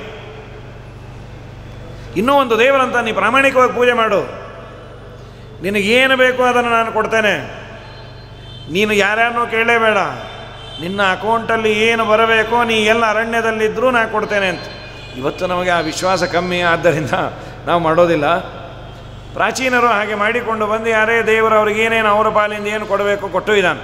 ಅಶುಲ್ಕ ದಾಸಿಕಾಹ ವರದ ನಿಘ್ನತೋ ನೇಹ ಕಿಂಬದಹ. ನಮ್ಮಪ್ಪ, ನೀನು ಈಗ ಆಯುಧ ಇಲ್ಲದೆ ನಮ್ಮನ್ನು ಕೊಲ್ತಾ ಇದ್ದಿ, ನೀ ದೂರ ಹೋಗಿ, ನೀ ಇಲ್ಲದೆ ನಾವಿರೋದಿಲ್ಲ. ಇದು ನಮ್ಮನ್ನು ಕೊಲ್ಲೋ ರೀತಿ, ಇದು ಶಸ್ತ್ರ ಇಲ್ಲದೆ ಮಾಡುವ ವಧ ಇದು. ಹೀಗೆಲ್ಲ ಅರ್ಧರಾತ್ರಿಯಲ್ಲಿ ಕೈ ಬಿಟ್ಟು ಹೋದರೆ ಗತಿ ಏನೋ ಕೃಷ್ಣ, ನೀ ಇಲ್ಲದೆ ನಾವಿಲ್ಲಪ್ಪ. ನಿನ್ನ ಕಣ್ಣನ್ನಾದರೂ, ನಿನ್ನ ಕುಡಿನೋಟ ನಮ್ಮ ಮೇಲೆ ಬೀಳಲಿ. ದೇವರಂದ, ನಾನು ಏನು ರಕ್ಷಣೆ ಮಾಡಿದ್ದೀನಿ ಅಂತ ನೀನು ಕೇಳಬಹುದಲ್ಲ ಸ್ವಾಮಿ. ನೀನು ನಮ್ಮ ಎದುರಿಗೆ ಬಾ ಬಾ ಬಾ ಬಾ ಬಾ ಅಂತ ಇದ್ದೀರಿ, ನಾನು ಯಾಕೆ ಬರಬೇಕು? ಇಲ್ಲ, ನೀವು ನಮ್ಮನ್ನು ತುಂಬ ರಕ್ಷಣೆ ಮಾಡಿದೆ, ಏನು ಮಾಡಿದ್ದೀನಿ ಹೇಳಿ? ಔಪಚಾರಿಕವಾಗಿ ಸುಮ್ಮನೆ ನಿಮ್ಮಿಂದ ಏನೋ ನಮ್ಮ ಕೆಲಸ ಆಗಬೇಕು ಅಂತಾದರೆ ಇಂದ್ರ ಚಂದ್ರ ದೇವೇಂದ್ರ ಅಂದು ನಿಮ್ಮ ನೋಡಿದ್ರೆ ತುಂಬ ಸಂತೋಷ ಆಗುತ್ತೆ. ನಮ್ಮೆಲ್ಲ ಕೆಲಸ ನಿಮ್ಮಿಂದಾನೇ ಆಗಿದ್ದು, ನಾನು ಯಾವತ್ತೂ ಮಾಡೇ ಇಲ್ಲಲ್ಲ, ನಿಮ್ಮ ಹೆಸರು ಹೇಳೇ ನಾನು ಮಾಡಿಕೊಂಡೆ ಅಂತ. ಸುಮ್ಮನೆ ಏನೋ ಅವ್ರಿಗೂ ಒಂದು ಸಂತೋಷ, ಅವ್ರ ಮನೆ ಏನೋ ಕಾರ್ಯಕ್ರಮ ಚೆನ್ನಾಗಾಗಿತ್ತು. ಈ ಆಸಾಮಿ ಇರಲಿಲ್ಲ, ಎಲ್ಲೋ ಇಂಗ್ಲೆಂಡಲ್ಲಿದ್ದ. ವಾಪಸ್ಸು ಬಂದಾಗ ಅವರನ್ನು ಭೇಟಿಯಾಗಿ ನಿಮ್ಮ 60 ವರ್ಷ ಶಾಂತಿ ತುಂಬ ಚೆನ್ನಾಗಾಯ್ತಂತೆ ಅಂದ. ಇವರು ಸುಮ್ಮನೆ ಇರಲಾರ್ದೆ ಏನಂದರು ಅಂದರೆ ನಿಮ್ಮಿಂದಾನೇ ರಾಯರೇ ಅಂದರು. ನಾ ಇಂಗ್ಲೆಂಡಲ್ಲಿದ್ದೆ, ಇವ್ರು ನೋಡಿದ್ದು ಇಲ್ಲಿ, ಏನೋ ಹೋಗಲಿ ಬಿಟ್ಟು ನಂತರ ಯಾರೋ ಬಂದಿದ್ರೋ ಏನೋ ನಮ್ಮ ಕಸಿನ್ಸು, ನಾವು ಎಲ್ಲಿ ಕಾಲಿಟ್ರೋ ಹಾಗೆ ಅಂತಂದ. ಪಕ್ಕದಲ್ಲೊಬ್ಬ ತಲೆ ಹರಟ ಇದ್ದ, ರಾಯರೇ ಅವ್ರು ಈ ದೇಶದಲ್ಲೇ ಇರಲಿಲ್ಲ, ನೀವು ನೋಡಿದ್ರೆ ನಿಮ್ಮಿಂದ ಅಂತ ಏನಂದ್ರೆ ಮೆತ್ತಗೆ ಕೇಳ್ದ. ನಾನು ಅದನ್ನೇ ಅಂದಿದ್ದು, ಅವ್ರು ಬರದೇ ಇದ್ದದ್ದರಿಂದಾನೇ ಚೆನ್ನಾಗಾಗಿದ್ದು, ಲಾಸ್ಟ್ ಟೈಮ್ ಬಂದು ತುಂಬ ಹಾಳು ಮಾಡಿದ್ರು, ನಿಮ್ಮಿಂದಾನೇ ಅಂದರೆ ನಿಮ್ಮ ಅಭಾವದಿಂದ ಅಂತ. ಹಾಗೆ ನಿನ್ನಿಂದ ಅಂತ ಅಂತೀರಲ್ಲ, ನಾನೇನಾದರೂ ಮಾಡಿದ್ದೇನಾ? ಅವರೆಲ್ಲ ಸಂಗ್ರಹ ಮಾಡಿ ಹೇಳ್ತಾರೆ. ವಿಷಜಲಾಶಯಾತ್ ವ್ಯಾಲರಾಕ್ಷಸಾತ್ ವರಜಮಾರುತಾತ್ ವೈದ್ಯುತಾನಲಾತ್ ವೃಷಮಯಾತ್ ಭಯಾತ್ ವಿಶ್ವತೋ ಮುಖಾತ್ ಋಷಭತೆ ವಯಂ ರಕ್ಷಿತಾಮೋ. ವಿಷಜಲಾಶಯಾತ್, ಈ ಘಟನೆ ಆಗುವ ಇಮ್ಮಿಡಿಯೇಟ್ ಹಿಂದೆ ನಡೆದದ್ದು ಕಾಳಿಂಗ ಮರ್ದನ, ಗೋಪಿಗೀತೆಯ ಹಿಂದೆ ಆದದ್ದು. ತಕ್ಷಣ ಅದನ್ನೇ ಹೇಳ್ತಾರೆ. ಯಾರಿಂದಲೂ ಮಾಡಲಾಗದ ಅತಿ ದೊಡ್ಡ ಕೆಲಸ ಅಂದರೆ ಆ ಕಾಳಿಂಗನನ್ನು ಮಣಿಸಿದ್ದು ನಮ್ಮಪ್ಪ. ಅವನನ್ನು ನೀನು ಹೊಡೆಯೋದಲ್ಲದೆ ನಮಗೊಂದು ಎಂಟರ್ಟೈನ್ಮೆಂಟು ಕೊಟ್ಟು, ಕಾಳಿಯನಾಗನ ಮೇಲೆ ಆ ನರ್ತನವನ್ನು ಕಣ್ತುಂಬ ನೋಡಿ ಒನ್ಸ್ ಮೋರ್ ಅಂದು ಆನಂದ ಪಟ್ವಿ. ಎಂಥ ನರ್ತನ ಅದು! ಅದನ್ನು ಮತ್ತೆ ನೋಡಿದ ಪುಣ್ಯಾತ್ಮರು ನಮ್ಮ ವ್ಯಾಸರಾಜರು. ಅವ್ರಿಗೆ ಮತ್ತೆ ಸಿ ಡಿ ನೋಡಬೇಕು ಅಂತ ಅಪೇಕ್ಷೆ ಆಯಿತು. ಕೃಷ್ಣ ಆ ಸಿ ಡಿ, ಆಗೆಲ್ಲ ಸಿ ಡಿ ಮಾಡಿಯೋ ವಿಜಯೇಂದ್ರ ಇಲ್ಲಪ್ಪ ಅಂದರು. ಮತ್ತು ನಾವು ನೋಡಬೇಕಲ್ಲ, ನಿಮಗೊಂದಿನ ತೋರಿಸ್ತೀನಿ ಅಂತ ಲೈವ್ ತೋರಿಸಿ ಅನಂತ್ರಿ. ಎಂಥ ಪುಣ್ಯಾತ್ಮರು! ಶಾಲಿಗ್ರಾಮ ಶ್ರೀಪಾದರಾಜರ ಅಭ್ಯಂಗನಕ್ಕೆ ಹೋದಾಗ ಪೆಟ್ಟಿಗೆಯನ್ನು ಎಂದೂ ತೆಗೆಯಲಾಗದನ್ನು ತನ್ಮಯರಾಗಿ ಹೀಗೆ ಅಂದ್ಯಾರೆ ಬಂತು. ದೇವರನ್ನು ನೋಡಿ ತಾಳ ಹಾಕ್ತಾಯಿದ್ರೆ ದೇವರ ನರ್ತನೆ ಮಾಡ್ತೀಯಾನೆ, ಅಲ್ಲಿ ಕರ್ಕೊಂಡು ಹೊಟ್ಟೋದ. ಯಮುನೆಯ ತೀರದಲ್ಲಿ ಸಾವಿರಾರು ಜನ, ಹಾವಿನ ಮೇಲೆ ದೇವರ ನರ್ತನ, ಅವರು ಇವರೊಬ್ಬರು ಆಡಿಯನ್ನಾಗಿ ತಾಳ ಹಾಕ್ತಾಯಿದ್ದಾರೆ. ಡೊಳ್ಳಿನ ಮೇಲ್ಕೈಯ ಭರ್ಮಪ್ಪ ಹಾಕ್ಯಾನು ಶಿವಪ್ಪ ತಾಳವ ಕುಟ್ಟಾನ್ಮ್ಯಾಲ್, ಒಳ್ಳೊಳ್ಳೆ ಪದಗಾಳ ನಮ್ಮಪ್ಪ ಹಾಡ್ಯಾನು ಚಲವ ಕನಕಪ್ಪ ಕುಣದ ಅನ್ಮ್ಯಾಲ್. ದೇವಿ ನಮ್ಮ ದ್ಯಾವರು ಬಂದರೆ ಬನ್ನೀರೆ ನೋಡ ಬನ್ನೀರೆ, ಬನ್ನೀರೆ ನೋಡ ಬನ್ನೀರೆ. ಕರಿಯ ಹೊಳೆಯಲ್ಲಿ ತುರುಗಾಗಳ ಕಾಯುತ್ತ ಉರುಗಾನ ಹೆಡಮ್ಯಾಲ್ ಧುಮುಕಾನ್ ಮ್ಯಾಲ್. ಉರುಗಾನ ಹೆಡ ಮೇಲೆ ಹಾರ್ಯಾರಿ ಕುಣಿವಾಗ ನಾರೇರಿ ವರವಾನ್ ಇತ್ತಾನ್ ಮ್ಯಾಲ್. ದೇವಿ ನಮ್ಮ ದ್ಯಾವರು ಬಂದರೆ ಬನ್ನೀರೆ ನೋಡ ಬನ್ನೀರೆ, ಬನ್ನೀರೆ ನೋಡ ಬನ್ನೀರೆ. ಎಲ್ಲ ಮಹಾನುಭಾವರು ಅವರು ಕೇಳಿಕೊಂಡದ್ದನ್ನು ದೇವರು ಸ್ಕ್ರೀನ್ ಮೇಲೆ ತೋರಿಸಿದ್ದರಿಂದ ಇಷ್ಟು ವೈಭವದಿಂದ ವರ್ಣನೆ ಮಾಡಬೇಕು. ಮಧುರಾಯ ಸ್ವಾಮಿಗಳ ಅನೀನದ ಪದ್ಮಭುವ ಮೃದಂಗಂ ಜಗವು ಹನುಮಾನ್ ಜಗತಾಮಧೀಶಂ. ವ್ಯಾಸರಾಜರ ಅದ್ಭುತವಾದ ನರ್ತನವನ್ನು ನೋಡಿದ್ರು ಅಂತ ಪ್ರಕೃತದಲ್ಲ ಅಂದರು. ವಿಷಜಲಾಶಯಾತ್ ವ್ಯಾಲರಾಕ್ಷಸಾತ್, ಕ್ರೂರವಾದ ಸರ್ಪದಿಂದ ಅಥವಾ ರಾಕ್ಷಸರಿಂದ, ವ್ಯಾಲಾತ್ ಸರ್ಪದಿಂದ, ರಾಕ್ಷಸರಿಂದ, ತೃಣಾವರ್ತ ಮೊದಲಾದ ಅಸುರರಿಂದ, ವರಷಮಾರುತಾತ್, ಎಂಥ ಮಳೆಯೋ ಸ್ವಾಮಿ! ಇಡೀ ಗೋಕುಲವೇ ಕೊಚ್ಚಿ ಸುನಾಮಿಯಲ್ಲಿ ಹೋದಂತೆ ಹೋಗುತ್ತೆ ಎಂದುಕೊಂಡರೆ ಅನಾಯಾಸವಾಗಿ ಆ ಗೋವರ್ಧನಗಿರಿಯನ್ನು ಎತ್ತಿದೆ. ನೀನು ಮಾಡಿದ ಒಂದೊಂದನ್ನು ನಾವು ಆ ಇನ್ಸಿಡೆಂಟನ್ನು ನೆನಪೇ ಇಟ್ಕೋಬೇಕು. ಆ ಥರ ವಿಚಿತ್ರ. ಮಳೆ ಬಂತು, ಮಳೆನೇನೋ ಪ್ರಾರ್ಥನೆ ಮಾಡ್ದ, ನಿಲ್ಲಿಸ್ದ ಅಲ್ಲ. ಮಳೆ ಬಂದರೆ ಬರಲಿ, ಛತ್ರಿ ಕೊಡ್ತೇನೆ ಅಂದ. ಏನದು ಛತ್ರಿ? ಅದು ಸುನಾಮಿಯನ್ನು ಛತ್ರಿಯಲ್ಲಿ ಏನು ಹಿಡಿತೇವೆ ನಾವು? ಆದರೆ ದೇವರು ಗೋವರ್ಧನಗಿರಿಯನ್ನೇ ಎತ್ತಿ ಅನಾಯಾಸವಾಗಿ ಎಲ್ಲರೂ ದೇವರ ಮುಖ ನೋಡಿ, ಅದೊಂದು ದೊಡ್ಡ ಆಪರ್ಚುನಿಟಿ. ಒಂದು ವಾರ ದೇವರ ಹತ್ರನೇ ಇರೋದು ಅಂದರೆ ಎಂಥ ಭಾಗ್ಯ ರೀ! ಇಡೀ ಒಂದು ವಾರ ಸರ್ವೋತ್ತಮನಾದ ದೇವರನ್ನು ನೋಡ್ತಾ ಅವನ ಮುಖವನ್ನು, ಅವರ ಭಾಗ್ಯವೇ ಭಾಗ್ಯ. ಎಲ್ಲ ಆಕಳು, ಇಡೀ ಊರು ಹಸಿವು ನೀರಡಿಕೆ ಅಂದರು. ದೇವರ ಮುಖ ನೋಡೋದು ಎಲ್ಲಿ ಹಸಿವು ನೀರಡಿಕೆ? ಮುಕ್ತರಿಗೆ ಇಲ್ಲ, ದೇವರನ್ನು ನೋಡ್ತಾ ಇರೇ ಹಸಿವಿಲ್ಲ, ನೀರಡಿಕೆ ಇಲ್ಲ. ಹಾಗಾಗಿ ವೈದ್ಯುತಾನಲಾತ್, ಮತ್ತು ವ್ಯಾಲರಾಕ್ಷಸಾತ್ ವರಷಮಾರುತಾತ್ ವೈದ್ಯುತಾನಲಾತ್, ಅಲ್ಲೇ ಬಂದಂತಹ ವಿದ್ಯುತ್ ಸಂಬಂಧಿಯಾದ ಬೆಂಕಿ, ಕಾಡ್ಗಿಚ್ಚು, ಅದನ್ನು ಕುಡಿದು ರಕ್ಷಣೆ ಮಾಡಿದೆ. ವೃಷಮಯಾತ್ ಭಯಾತ್, ಇನ್ನು ವತ್ಸಾಸುರ ನಿಮಿತ್ತದಿಂದ ಭಯ. ಹೀಗೆಲ್ಲ ಹೇಳಿ ಕಡೆಗಂದ್ರೆ ನಾವು ಎಷ್ಟು ದಡ್ಡರು! ಒಂದು 5-6 ದೇವರಿಂದ ರಕ್ಷಿತರಾಗಿ 100 ನಾವೇ ಮಾಡ್ಕೊಂಡಿದ್ದೀವಿ ಅಂದರೆ ಲಿಸ್ಟ್ ಮಾಡಬೇಕು. ಎಲ್ಲವೂ ದೇವರಿಂದ ಅಂತಾದಾಗ ಇದು ನಿನ್ನಿಂದ, ಇದು ನಿನ್ನಿಂದ, ಇದು ನಿನ್ನಿಂದ, ಇದು ಬೇರೆಯವರಿಂದನಾ? ದೇವರಿಂದ. ವಿಶ್ವತೋ ಮುಖಾತ್, ನೀ ಇಲ್ಲ ಅಂದರೆ ನಾವಿಲ್ಲೇ ಇಲ್ಲ.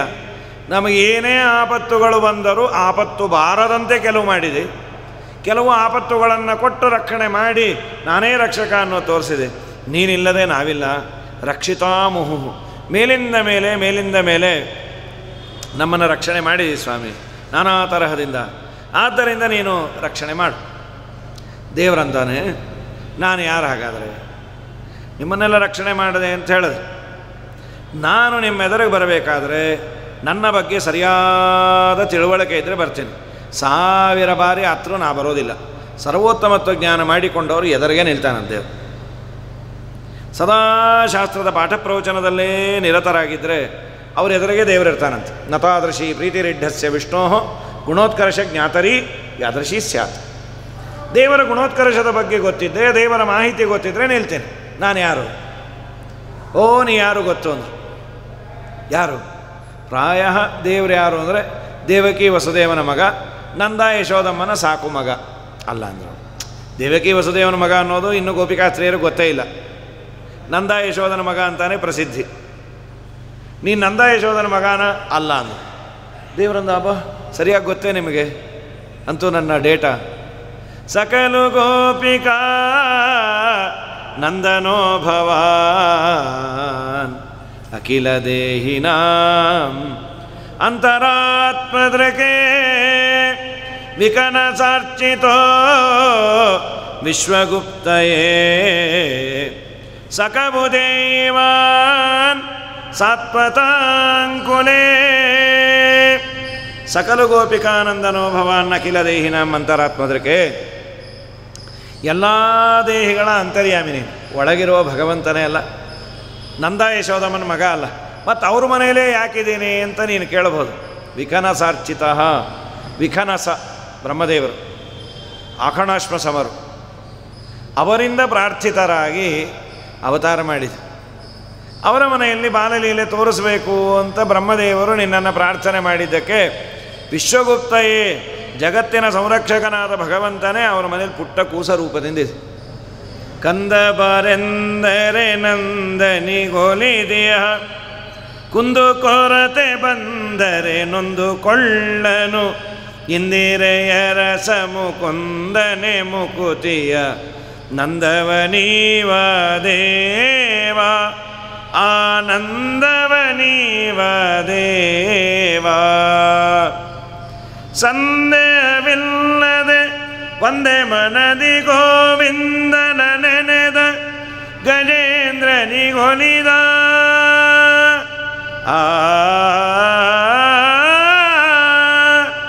ಸಂದೇಹವಿಲ್ಲದೆ ಒಂದೇ ಮನದಿ ಗೋವಿಂದನ ನೆನೆದ ಗಜೇಂದ್ರನಿಗೊಲಿದ, ಉಪೇಂದ್ರನ ಶುಭಗುಣ ಸಾಂದ್ರನ ಯದುಕುಲ ಚಂದ್ರನ ವಂದಿಸಿರೋ, ಯದುಕುಲ ನಂದನ ವಂದಿಸಿರೋ.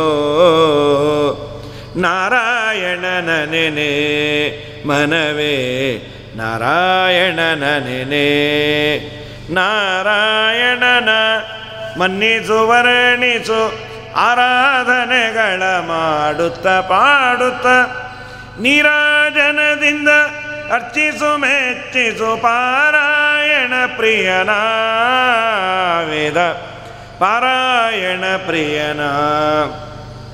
ಇದೊಂದು ದೊಡ್ಡ ಉಪಾಸನೆ. ದೇವರಿಗೆ ಜನನ ಮರಣ ಇಲ್ಲ, ನಿನಗೆ ಅಪ್ಪ ಅಮ್ಮ ಇಲ್ಲ ಅಂದರೆ ತುಂಬ ಸಂತೋಷ ಅಂತ. ಅಂತೂ ನಿಜವಾದ, ಯಾಕೆ ಅಮ್ಮ ಜಾಯ ನಮಃ, ಎನಗೆ ಜನಕನು ನೀನು ನಿನಗಾರು ಜನಕರು ಅಂಥೇಳಿ ವಿಜಯದಾಸು ಪರದೇಶಿ ಅಂತಾರೆ. ಶಾಸ್ತ್ರ ಅನ್ನೋದು ಅದೇ. ಹೀಗಾಗಿ ನೀನು ಯಶೋದಾನಂದನ ಮಗ ಅಲ್ಲ, ಎಲ್ಲರ ಅಂತರ್ಯಾಮಿಯಾದ ಭಗವಂತ. ಬ್ರಹ್ಮದೇವರು ಪ್ರಾರ್ಥನೆ ಮಾಡಿದ್ದಕ್ಕೆ ಅವರ ಮನೆಯಲ್ಲಿ ನೀನು ಮಗುವಾಗಿ ಇದೆ. ಸರಿ, ನನ್ನ ಬಗ್ಗೆ ಎಲ್ಲ ಮಾಹಿತಿ ನಿಮಗೆ ಸರಿಯಾಗಿದೆ. ನಾನು ಯಾಕೆ ಬೇಕು ನಿಮಗೆ? ನನ್ನ ಅನಿವಾರ್ಯತೆ ನಿಮಗೇನಿದೆ? ವಿರಚಿತ ಭಯಂ ವೃಷ್ಣಿವರ್ಯತೆ ಶರಣಮೀಯುಷಾಂ ಸಂಸ್ರತೇರ್ಭಯಾತ್ ಕರಸರೋರ್ವಹಂ ಕಾಂತಕಾಮದಂ ಶಿರಸಿ ದೇಹಿನಃ ಶ್ರೀಕರಗ್ರಹಂ. ವಿರಚಿತ ಭಯಂ ವೃಷ್ಟಿವರ್ಯತೆ, ಹೇ ಕಾಂತ ಮನೋಹರನಾದ ಭಗವಂತ, ನಿನ್ನನ್ನು ಯಾಕೆ ನಾವು ಭಜನೆ ಮಾಡೋದು? ಸಂಸ್ರತೇ ಭಯಾತ್, ಸಂಸಾರದ ಭಯವು. ಸಂಸಾರದಲ್ಲಿ ಒಂದೊಂದಲ್ಲ ಒಂದು ದುಃಖ ಇದ್ದೇ ಇರತ್ತೆ.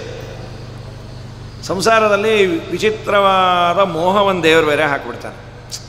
ನಾವು ತುಳಿದಿರುವ ದಾರಿ ಸರಿ ಇಲ್ಲ ಅಂತ ಗೊತ್ತು, ನಾನು ಸರಿಯಾದ ಆಚಾರವಂತನಲ್ಲ, ನಮ್ಮ ಹಿರಿಯರ ರೀತಿಯಲ್ಲಿ ನಾನಿಲ್ಲ, ಎಲ್ಲ ಗೊತ್ತಿದ್ದು ಯಾವುದೋ ಮೋಹಕ್ಕೋ ವ್ಯಾಮೋಹಕ್ಕೋ ಇನ್ಯಾವುದೋ ಮುಂದೆ ಬರುವ ಆಸೆಗೋ, ಈಗೆಲ್ಲ ನನಗೂ ಗೊತ್ತು ರೀ, ಮಡಿ ಮೇಲೆಗೆ ನಾನು ಮಾಡ್ತಾ ಇಲ್ಲ, ಎಲ್ಲ ಬಿಟ್ಟುಬಿಟ್ಟೇನೆ, ಆಮೇಲೆ ಒಂದು ಸಲ ಸಂಪಾದನೆ ಮಾಡಿ ರಿಟೈರ್ ಆದಮೇಲೆ ಮಡಿಲೇ ಇರ್ತೇನೆ. ಹೌದು, ರಿಟೈರ್ ಆದಮೇಲೆ ದೇವರೇ ನಿಂಗೆ ರಿಟೈರ್ಮೆಂಟ್ ಕೊಟ್ಟುಬಿಟ್ಟ ಅಂದರೆ ಏನು ಮಾಡ್ತೀವಿ? ನಿಜ, ಸರ್ವೀಸಿಗೆ ಹೋಗಬೇಕಾದ್ರೆ 24 ಗಂಟೆ ನೀನು ಕೂಡ್ಲಿಕ್ಕಾಗೋದಿಲ್ಲ ದೇವರ ಮನೆಯಲ್ಲಿ. ಆದರೆ ಮಿನಿಮಮ್ ನೀನು ಸಂಧ್ಯಾ ವಂದನೆ ಒಂದು ಚೂರು 1-2 ಸ್ತೋತ್ರವನ್ನಾದರೂ ಪಾರಾಯಣ ಮಾಡಿದರೆ ಮುಂದೆ ಮಾಡಲಿಕ್ಕೆ ಎಲಿಜಿಬಿಲಿಟಿ ಇರುತ್ತೆ. ಅದನ್ನು ನಾವು ಕಳ್ಕೋಬಾರ್ದು. ಸಂಸಾರದ ನಾನಾ ತರಹದ ಭಯ.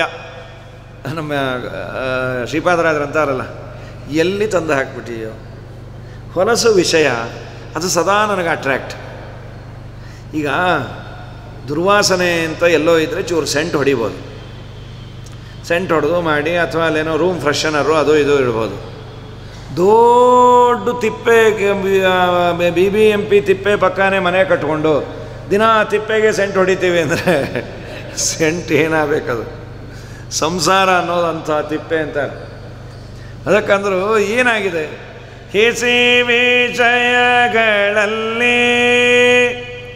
ತೊಳಲಾಡಿನ ಬಲು ಕ್ಲೇಶ ಪಡುವುದ ಬಲ್ಲಿ, ಘನ ಯುವತಿಯರ ಸುಖ ಕ್ಲೇಶ ಎಂಬುದ ಕೊಲ್ಲಿ, ಆಸೆ ಬಿಡಿಸಿಲ್ಲಿ ಏಸು ಜನುಮದ ದೋಷದಿಂದಲಿ ಈಸುವೆನು ಇದರೊಳಗೆ, ಇಂದೆಗೆ ಮೋಸವಾಯಿತು ಆದುದಾಗಲಿ ಶ್ರೀಶನಿ ಕೈ ಪಿಡಿದು ರಕ್ಷಿಸೋ ಬಾರೋ ಮನೆಗೆ ಗೋವಿಂದ. ನಿನ್ನಂಗ್ರಿ ಕಮನವ ತೋರೋಯನಗೆ ಮುಕುಂದ, ನಲಿದಾಡು ಮನದಲ್ಲಿ. ಹೀಗಾಗಿ ನಾನಾ ತರಹದ ಸಂಸಾರದಲ್ಲಿ ಏನೋ ಇದ್ದಿದ್ದರಲ್ಲಿ ಹೆಚ್ಚು ಹಣ ಕೊಡದೇ ಇದ್ದರು ದೇವರು, ರೋಗ ರುಜಿನ ಇದು ಕೊಡದೆ ಇದ್ದ ಮಕ್ಕಳು ಸ್ವಲ್ಪ ತೀರಾ ಬುದ್ಧಿವಂತರಾಗದೇ ಇದ್ದರು, ಹುಚ್ಚು ಬೆಪ್ಪು ಆಗದೇ ಇದ್ದರೆ ಇದ್ದಿದ್ರಲ್ಲಿ ವಾಸಿ. ಜನ್ಮಾಂತರದ ಪಾಪದಿಂದ ಏನೋ ಮೈಂಡ್ ಮೆಚ್ಯೂರಿಟಿನೋ ಇದು ಇಲ್ಲದೆ ಮಕ್ಕಳನ್ನು ನೋಡಿದರೆ ಪಾಪ ಅಯ್ಯೋ ಅನ್ಸತ್ತೆ. ಇಡೀ ಜೀವನ ಪಾಪನೋ, ಎಲ್ಲೂ ಹೋಗೋ ಹಾಗಿಲ್ಲ. ಯಾರನ್ನೋ ಒಬ್ಬರನ್ನು ಅದಕ್ಕಾಗಿ ನೋಡಿಕೊಳ್ಳೋರನ್ನು ಇಡಬೇಕು. ತಂದೆ ತಾಯಿ ಬಿಟ್ಟು ಬೇರೆ ನೋಡ್ಕೊಳ್ಳೋದಿಲ್ಲ. ನಾವು ಮಾಡಿದ ಪಾಪ, ಆ ಮಗು ಮಾಡಿದ ಪಾಪ, ಹೀಗೆಲ್ಲ ಮಾಡಿರ್ತಾನೆ. ಅದನ್ನೆಲ್ಲ ನೋಡಿದ್ರೆ ವೈರಾಗ್ಯ ಬಂದು ಅದನ್ನು ನೋಡಿದಾಗ ಅನಿಸತ್ತೆ ನಮ್ಮಷ್ಟು ದೊಡ್ಡ ಶ್ರೀಮಂತರು ಯಾರಿಲ್ಲ. ಏನೋ ನಮ್ಮ ಮಗ ಅವನು ಫಸ್ಟ್ ರ್ಯಾಂಕು ಗೋಲ್ಡ್ ಮೆಡಲಿಸ್ಟು ತೊಗೊಳ್ಳೋದೇ ಇದ್ದರು, ಅವನು ಪಾಡಿಗೆ ಅವನು ಊಟ ತಿಂಡಿ ಮಾಡಿಕೊಂಡು ಎಲ್ಲನೂ ಹೋಗಿ ಬಾ ಅಂದರೆ ಕೊತ್ತಂಬರಿ ತೊಗೊಂಬ ಅಂದರೆ ಕೊತ್ತಂಬರಿನೇ ತರ್ತಾನೆ. ಸ್ವಲ್ಪ ಜಗಳ ಆಡಿದ್ರು. ಇಷ್ಟು ದೇವರು ಕೊಟ್ಟಿದ್ದಕ್ಕೆ ನಾವು ಎಷ್ಟು ಕೃತಜ್ಞರಾದರೂ ಕಮ್ಮಿನೇ. ನಾನು ಮಾಡಿದ ಪಾಪಗಳಿಗೆ ಅನಾದಿ ಕಾಲದಿಂದ ಒಂದೇ ಒಂದು ನಿಮಿಷ ದೇವರಿಗೆ ಯಾವುದೋ ಒಂದು ನರವನ್ನು ಕಟ್ ಮಾಡಿ ಒಗದ ಅಂತಾದರೆ ಏನೂ ಇಲ್ಲ, ಹಾಸಿಗೆ ಮೇಲೆ ಬಿದ್ದಿರಬೇಕು. ಚೆನ್ನಾಗಿದ್ದಂತಹ ವ್ಯಕ್ತಿಗಳು ಯಾವುದೋ ಒಂದು ಸ್ಪೈನಲ್ ಕಾರ್ಡಲ್ಲಿ ಒಂದು ಯಾವುದೋ ಗಟ್ಟಿಯಾಗಿ ಒತ್ಕೊಳ್ತು. ಎಲ್ಲ ಇದೆ, ಮಾತಿದೆ, ಕಥೆ ಇದೆ, ಎಲ್ಲವೂ ಇದೆ, ಹಾಸಿಗೆ ಬಿಟ್ಟು ಏನೂ ಇಲ್ಲ ಅಂತ. ಇದು ಯಾವುದು ದೇವರು ಮಾಡಿಲ್ಲ. ಅದಕ್ಕೆ ಪ್ರತಿ ದಿವಸ ದೇವರನ್ನು ಒಂದೊಂದು ಕ್ಷಣಕ್ಕೆ ನೆನೆಸಬೇಕು. ಯಾರೋ ಒಬ್ಬರು ಈ ಕಾರ್ಗಿಲ್ ಯುದ್ಧ ನಡಿಬೇಕಾದ್ರೆ HALಗೆ ಹೆಲಿಕಾಪ್ಟರ್ ಏನೋ ತಂದಿರು, ಸಣ್ಣ ವಿಮಾನ. ಸ್ವಾಮಿಗಳಿಗೆ ಭೇಟಿಗೆ ಬಂದಾಗ, ಮಿಲಿಟರಿಯಲ್ಲಿ ನೀವು ಇರ್ತಾರೆ, ನಿಮಗೆ ದೇವರ ಬಗ್ಗೆ ನಂಬಿಕೆ ಇರುತ್ತಾ? ಸ್ವಾಮಿ, ನಮ್ಮಷ್ಟು ದೇವರನ್ನು ನಂಬೋರು ಯಾರೂ ಇಲ್ಲ ಅಂದರು. ಯಾಕೆಂದರೆ ಒಂದೊಂದು ನಿಮಿಷ ಬದುಕಿದರೂ ನಮಗೆ ಬೋನಸ್ಸು ಅಂತಾನೆ. ಒಂದೊಂದು ನಿಮಿಷ ಬದುಕಿದರೂ ಒಂದು ದಿವಸ ಅಲ್ಲ, ತಿಂಗಳಲ್ಲ, ಯಾವಾಗ ಬೇಕಾದರೆ ನಮ್ಮ ಪ್ರಾಣ ಹೋಗ್ಬೋದು. ಅದರ ಮಧ್ಯದಲ್ಲಿ ಇರ್ತೀವಿ. ಒಂದು ಹೋಪ್ಸು, ಒಂದು ಆಸೆ, ಒಂದು 3 ವರ್ಷ ಇಲ್ಲಿ ನಮ್ಮನ್ನು ಹಾಕಿರ್ತಾರೆ, ಆದ ಮೇಲೆ ನಾವು ಸುಖವಾಗಿರ್ತೀವಿ, ನಂತರದಲ್ಲಿ ಸುಖವಾಗಿರ್ಬೋದು ಅನ್ನುವ ಭರವಸೆ, ಜೊತೆಯಲ್ಲಿ ದೇಶಭಕ್ತಿಯನ್ನು ನಮಗೆ ತುಂಬಿರ್ತಾರೆ. ಆದರೆ ನಿಜವಾಗಲೂ ನಮ್ಮ ದೇವರನ್ನು ನಾವು ತುಂಬ ನೆನೆಸ್ತಾ ಇರ್ತೀವಿ. ಪ್ರತಿನಿತ್ಯ ಎದುರು ಅವರವರ ಯಾರ್ಯಾರು ಏನು ಉಪಾಸನೆ ಮಾಡ್ತಾರೋ ಸ್ವಾಮಿ ನಿನ್ನಿಂದ ನಾವು ಬದುಕಿದ್ದೀವಿ, ನಿನ್ನಿಂದ ನಾವು ಬದುಕಿದ್ದೀವಿ, ಇವತ್ತು ಬೆಳಗ್ಗಿನ ಸೂರ್ಯೋದಯ ನೋಡಿದ್ದು ನಿನ್ನಿಂದ ಅಂತ. ಸಂಸಾರದಲ್ಲಿ ನಾನಾ ತರಹದ ಕ್ಲೇಶಗಳು. ಅವರಂತಾರೆ ಅದಕ್ಕೆಲ್ಲ ಒಂದೇ ಒಂದು ಮದ್ದು, ಒಂದೇ ಒಂದು ಪರಿಹಾರ. ನಿನ್ನ ಹಸ್ತಗಳು ನಮ್ಮ ತಲೆ ಮೇಲಿಡೋದು ಬೇಡ, ಹೀಗೆ ತೋರಿಸಿದ್ರೆ ಸಾಕು. ಮಧ್ವರನ್ನು ಹಿಂಬಾಲಿಸಿಕೊಂಡು ಸತ್ಯತೀರ್ಥರು ಹೋದ್ರಂತೆ ವೇದವ್ಯಾಸ ದೇವರ ಭೇಟಿಗೆ. ಮಧ್ವಾಚಾರ್ಯರು ಹೊರಟಾಗ ಸತ್ಯತೀರ್ಥರು ಬಿಡಲಿಕ್ಕಾಗಲ್ಲ, ಅವ್ರು ಹಿಂದೆ ಹೋದರು. ಮೊದಲು ಸತ್ಯತೀರ್ಥರಿಗೂ ಮಧ್ವಾಚಾರ್ಯರಿಗೂ ಇದ್ದ ಡಿಫ್ರೆನ್ಸು ಕಮ್ಮಿ ಇತ್ತು. ಆಮೇಲೆ ಮಧ್ವಾಚಾರ್ಯರೆಲ್ಲೋ ಇವರೆಲ್ಲೋ, ಕಡೆಗೆ ಅವ್ರಿಗೆ ಏನು ಮಾಡಬೇಕಪ್ಪ, ಸಾಯಂಕಾಲ ಆಗಿದೆ, ಸೂರ್ಯಾಸ್ತ ಆಗೋಯ್ತು, ಕತ್ತಲು. ಆಶ್ರಮ ನೋಡಿದ್ರೆ 500 ಕಿಲೋಮೀಟ್ರ್ ಆಚೆ ಬಂದ್ಯಾರ, ಮಧ್ವಾಚಾರ್ಯ ಕಾಣಿಸ್ತಾ ಇಲ್ಲ, ಅಮ್ಮು ಪೋಯ ಸೊಮ್ಮು ಪೋಯ ಶನಿ ಪಂದ್ಯ ಅಂತ ಆಗೋಯ್ತು. ಮಧ್ವರೇ ನೀವೇ ಗತಿ ಅಂದರು. ಮಧ್ವಾಚಾರ್ಯ ಏನು ಬಂದು ತಲೆ ಮೇಲೆ ಕೈ ಸವರಿ ಹೀಗೆ ನೂಕಿ ಗೀಕಿ ಇಲ್ಲ, ಹೀಗಂದರು. ಹಾರಿಕೊಂಡು ಬಂದು ಎಲ್ಲ ಲ್ಯಾಂಡ್ ಆಗಬೇಕೋ ಅಲ್ಲೇ ಲ್ಯಾಂಡ್ ಆದರು ಅವ್ರ ಆಶ್ರಮದಲ್ಲಿ. ಅನಿವೃತ್ತ ವಪುಷ ಗುರುಣಾರತ್ ಪಾಣಿನಾಕ್ಷಭಿನಯೇನ ಸುನುನ್ನಃ ತ್ರಸ್ತಧೀರತಿಯೋ ಸಮುಹೂರ್ತ ತದ್ದಿನೋಪಗತ ಮಾರ್ಗಮಜೇಜಂ. ಅವರ ಆಶ್ರಮಕ್ಕೆ ಬಂದು ಲ್ಯಾಂಡ್ ಆಗಿದ್ದನ್ನು ನೋಡಿ ಈ ಶಿಷ್ಯರ ಸತ್ಯತೀರ್ಥರು ಏನು ನೀವಿಲ್ಲಿ, ನೀವು ಹೋಗಲಿಲ್ಲ ಆಚಾರ್ಯಿಂದ? ಆಗಲ್ಲಪ್ಪ, ಹೋಗಿದೆ, ತುಂಬ ಕಷ್ಟ ಆಯಿತು, ಮಧ್ವಾಚಾರ್ಯ ನೀವೇ ಗತಿ ಅಂದರೆ ಇಲ್ಲಿ ತಂದುಬಿಟ್ರು. ಅದೇ ಹೋಗಿದ್ದು ಒಳ್ಳೇದಾಯಿತು. ಯಾಕೆಂದರು ನಮ್ಮ ಮಧ್ವಾಚಾರ್ಯರು ಸಾಮಾನ್ಯ ಆಚಾರ್ಯರಲ್ಲ, ವಾಯುದೇವರ ಅವತಾರ. ನಿಮಗೇ ಗೊತ್ತು, ಅವ್ರು ಏನ್ರಿ ಮೊದಲನೇ ಹೆಜ್ಜೆ ಬೆಂಗಳೂರು, 2ನೇ ಹೆಜ್ಜೆ ತುಮಕೂರು, 3ನೇ ಹೆಜ್ಜೆ ಧಾರವಾಡ, 4ನೇ ಹೆಜ್ಜೆ ಮಹಾರಾಷ್ಟ್ರ. ಓ ವಾನರೇಂದ್ರ ಇವ ವಾಯುಜವೋಸೌ ಭೀಮಸೇನ ಇವ ದಾನವ ಭೀಮಃ ಉಲ್ಲಲಾಸಗಿರಿ ಪುಂಗವ ಶೃಂಗೆ ಸೌರಜನ್ ವೃಜಿನ ನಾಶನ ನಾಮ. ಎಲ್ಲ ಪಾಪಗಳನ್ನು ಪರಿಹಾರ ಮಾಡುವ ನಾಮ ಅವರದು, ತುಂಬ ದೊಡ್ಡವರು. ವಾಯುದೇವರ ಕೈ ಸತ್ಯತೀರ್ಥರನ್ನು ಅಲ್ಲಿಗೆ ತಂದು ಬಿಡ್ತು, ಎಲ್ಲ ಸಮಸ್ಯೆ ಬಗೆಹರಿಸಿ. ದೊಡ್ಡವರು ತಲೆ ಮೇಲೆ ಕೈ ಇಡೋದು ಬೇಡ, ಈ ಕೈ ಮಾಡಿದರೆ ಸಾಕು. ಸರ್ವೋತ್ತಮನಾದ ಭಗವಂತ ಅದನ್ನೇ ಕೇಳ್ತಾರೆ ನಮ್ಮಪ್ಪ. ಶರಣಮೀಯುಷಾಂ ಸಂಸ್ಕೃತೇರ್ ಭಯ. ಸಂಸಾರದ ಭಯವು, ಸಂಸಾರದಲ್ಲಿ ನಾನಾ ತರಹದ ಗೊಂದಲ, ಏನೇನೋ ಸಮಸ್ಯೆಗಳು. ಇವತ್ತು ಹೊಸ ಹೊಸ ಸಮಸ್ಯೆಗಳೆಲ್ಲ ಇದೆ. ಹಿಂದೆ ನಮ್ಮ ಮಕ್ಕಳು ಸರಿ ಓದ್ತಾರೋ ಇಲ್ವೋ, ಓದಿದ ಮೇಲೆ ಒಂದು ಕೆಲಸ ಸಿಗತ್ತೋ ಇಲ್ವೋ, ಇಷ್ಟೇ ಇತ್ತು. ಈಗ ಒಂದಾದ ಮೇಲೊಂದು, ಅವರು ಹುಟ್ಟಿದ ಕೂಡಲೇ ಅವರಿಗೆ ಒಳ್ಳೆಯ ಶಾಲೆಯಲ್ಲಿ ಸಿಗತ್ತೋ ಇಲ್ಲೋ ಅಂತ ಗರ್ಭದಲ್ಲಿದ್ದಾಗೆ ಆ ಶಾಲೆಗಳಲ್ಲಿ ಇವರ ಹೆಸರನ್ನು ಹೇಳಿ ಬರಬೇಕು. ಆ ಶಾಲೆಯಲ್ಲಿ ಸೇರಿದ ಮೇಲೆ ಅವ್ರ ಜೊತೆಗೆ ನಾವು ಟ್ಯೂಷನ್ಗೆ ಹೋಗಿ ಒದ್ದಾಡಿ ಸತ್ತು ಸುಣ್ಣ ಆಗಿ, ಅಂತೂ ಅವನೇನೋ SLC ಮುಗಿಸಿ ಅವನನ್ನು ಏನೋ ಡಾಕ್ಟರು ಏನು ಮಾಡೋದು, ಅದಕ್ಕೆ ಎಷ್ಟು ಫೀಸು, ವರ್ಷದಿಂದ ವರ್ಷಕ್ಕೆ ಸ್ಟ್ರಕ್ಚರ್ಗಳು ಚೇಂಜ್ ಆಗ್ತಾ ಇರ್ತದೆ. CETದು, ಕಾಮೆಡ್ಡು, ಇನ್ನೊಂದು ಮತ್ತೊಂದು ಏನೋ ಅಂತೂ ಸೇರಿಸಿ ಮಾಡಿ ಅವನು ಒಂದು ಗ್ರ್ಯಾಜುಯೇಟ್ ಮುಗಿಸ್ತಾ ಅಂದಮೇಲೆ ಅವನಿಗೆ ಕೆಲಸ ಸಿಗತ್ತಾ, ಅವನಿಗೆ ಬೇಕಾದ ಕೆಲಸ ಸಿಗತ್ತಾ, ಅವನು ಈ ದೇಶದಲ್ಲೇ ಇರ್ತಾನೋ ಹೊರದೇಶಕ್ಕೆ ಹೋಗ್ತಾನೋ, ಟೆಂಪರರಿ ಹೋಗ್ತಾನೋ, ಅಲ್ಲಿ ನೋಡಿದ್ರೆ ಟ್ರಂಪ್ ಕಾರ್ಡ್ ಕೊಟ್ಟು ವಾಪಸ್ ಕಳಿಸ್ತಾನೋ, ಒಂದೊಂದು ಅಲ್ಲ ಇದು ನಾನಾ ಥರದ. ಯಾಕೆಂದರೆ ಅದರ ಮೇಲೆ ಅವರು ಬರೋ ಸಂಬಳಕ್ಕೆ ತಕ್ಕ ಹಾಗೆ ಸಾಲಂಕಾರ ತೀರ್ಥರೇ ನಾವೆಲ್ಲ ಬೇಕಾದ ಸಾಲ ಸೋಲ ಎಲ್ಲ ಮಾಡಿ ಕೂತ್ಬಿಟ್ಟಿರ್ತೀವಿ. ಒಂದು ಸಲ ಕೆಲಸದಿಂದ ತೆಗೆದು ಹಾಕಿದ್ರು ಅಂದರೆ ಲೋನ್ ಅಂಥೇಳಿ ಆಮೇಲೆ ಅಲೋನಾಗಿ ಸುತ್ತುತ್ತಾ ಇರೋದು. ಏನೇನೋ ಸಮಸ್ಯೆಗಳು, ಏನು ಗತಿ ಅಂಥೇಳಿ ಇವತ್ತೆಲ್ಲ ತುಂಬ ಸಮಸ್ಯೆ. ಆ ಮಕ್ಕಳು ನಾವು ಹೇಳಿದ್ದನ್ನು ಮದುವೆ ಆಗ್ತಾರೋ ಇಲ್ಲೋ, ಅಥವಾ ಅವರು ಕಟ್ಕೊಂಡವ್ರು ಇವರು ನೆಟ್ಟಿಗೆ ನೋಡ್ಕೋತಾರೋ ಇಲ್ವೋ, ಅದು ಜಾತಿಯ ನೀತಿಯ 108 ಇವತ್ತು ತುಂಬ ತುಂಬ ತುಂಬ ಸಮಸ್ಯೆ ಇದೆ ಅದು. ಹೀಗಾಗಿ ಸಂಸ್ಕೃತೇರ್ ಭಯಾತ್. ಆ ಸಂಸಾರದ ಭಯ ಇದೆಯಪ್ಪ, ಇದು ಎಲ್ಲರಿಗೂ ಇರುವ ಭಯ. ಹೇ ಕೃಷ್ಣ, ನಿನ್ನನ್ನು ಬೇಡ್ತೇವೆ. ಕರಸರೋರಂ ಕಾಂತ ಕಾಮದಂ. ಎಲ್ಲ ಬಯಕೆಗಳನ್ನು ಕಾಮಂ ದದಾತಿ, ಬೇಡಿದ್ದನ್ನೆಲ್ಲ ಈಡೇರಿಸುವ ಶಕ್ತಿ ನಿನ್ನ ಕೈಗಿದೆ. ಎಂಥ ಕೈ ಅದು? ಶ್ರೀಕರಗ್ರಹಂ, ಲಕ್ಷ್ಮೀದೇವಿಯಿಂದ ಆದೃತವಾದ ಕೈ ಅದು. ಆ ಕೈ ನಮ್ಮ ಕಡೆ ತೋರಿಸು, ನಮ್ಮ ತಲೆ ಮೇಲಿಡು. ಬೇಡ, ಕೈ ಇಡಿಸಿಕೊಳ್ಳುವಷ್ಟು ಪುಣ್ಯವಂತರಲ್ಲ ನೀವು, ಇಡೋದಿಲ್ಲ ಅಂತೀಯ. ಕೆಲವರು ಅಂತಿರ್ತಾರಲ್ಲ, ದಯಮಾಡಿ ನಿಮ್ಮ ಕೈಯನ್ನೇ ನಾವು ಪಾದ ಅಂದ್ಕೊಂಡಿದ್ದೀವಿ, ನಮಸ್ಕಾರ, ಇದೇ ನಿಮ್ಮ ಪಾದ ಅನ್ಕೋತೀವಿ. ಯಾಕೆ ಪಾದನ್ನೇ ಅನ್ಕೋಬಾರ್ದು ಪಾದ ಅಂತ? ದೇವ್ರಿಗೆ ಇದೆಲ್ಲ ಸರಿ ಹೋಗುತ್ತೆ. ಕೈಯೇ ಪಾದ, ಪಾದವೇ ಕೈ, ಕಣ್ಣೇ ಕೈ. ನಮ್ಮದು ಕೈಯೇ, ಪಾದವೇ ಇರಲಿ. ನಮ್ಮಪ್ಪ ನಿನ್ನ ಪಾದವನ್ನಾದರೂ ಇಡ.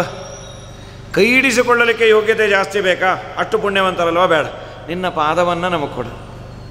ಪ್ರಣತದೇಹಿನಾಂ ಪಾಪಕರಶನಂ ತೃಣಚರಾನುಗಂ ಶ್ರೀನಿಕೇತನಂ ಪಣಿಪಣರ್ಪಿತಂ ತೇ ಪದಾಂಬುಜಂ ಕೃಣುಕುಚೇಶುನಾ ಕೃಂದಿವೃಚ್ಛಯಂ.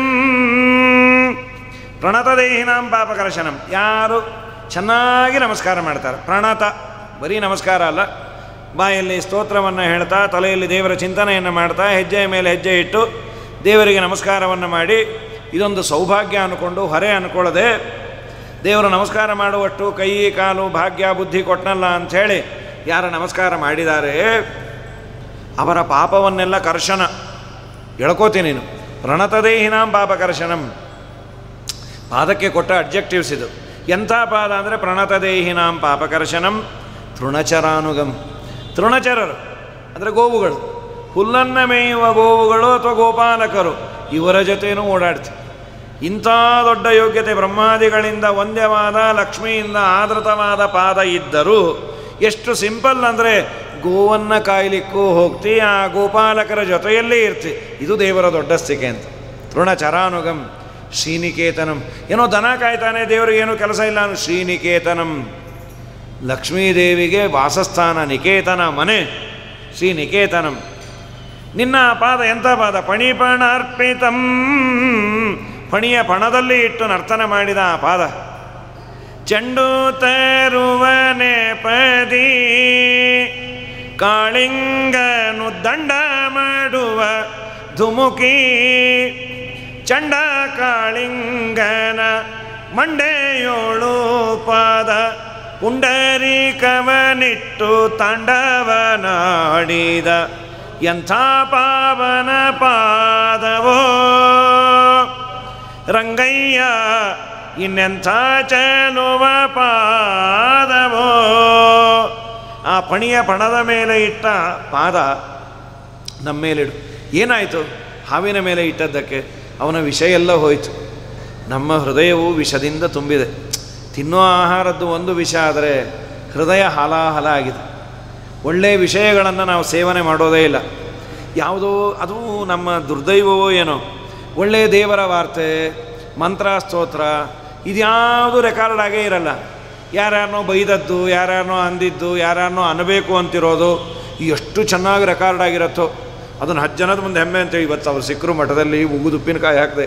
ಅವತ್ತು ಅನ್ಕೋತಾ ಇದ್ನಲ್ಲ, ಇವತ್ತು ಸಿಕ್ಕಿದ್ರು. ಸದ್ಯ ಬ್ರಹ್ಮಣ್ಯ ತೀರ್ಥರೇ ಇದನ್ನು ಒದಗಿಸ್ಕೊಟ್ರು ಅಂಥೇಳಿ ಅವ್ರ ಮೇಲೆ ಒಂದಿಟ್ಟು ಹಾಕೋದು.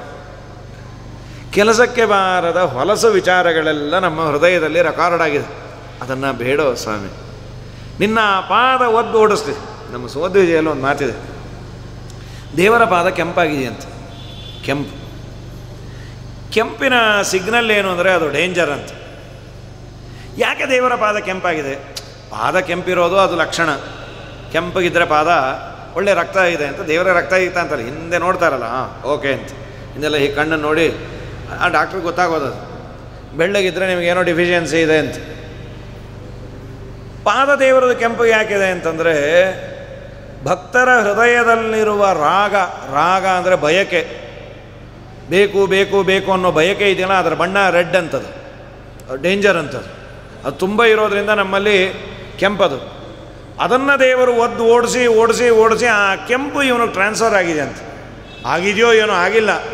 ನಿಜಮಾನಸರಾಗ ಪೀಡನಾತ್ ಅರುಣೀಭೂತಮಿವಾರುಣಂ ಸ್ವಯಂ ಅಂದರೆ ನಮ್ಮ ರಾಗ ಎಷ್ಟು ಡೇಂಜರ್ ನೋಡ್ರಿ.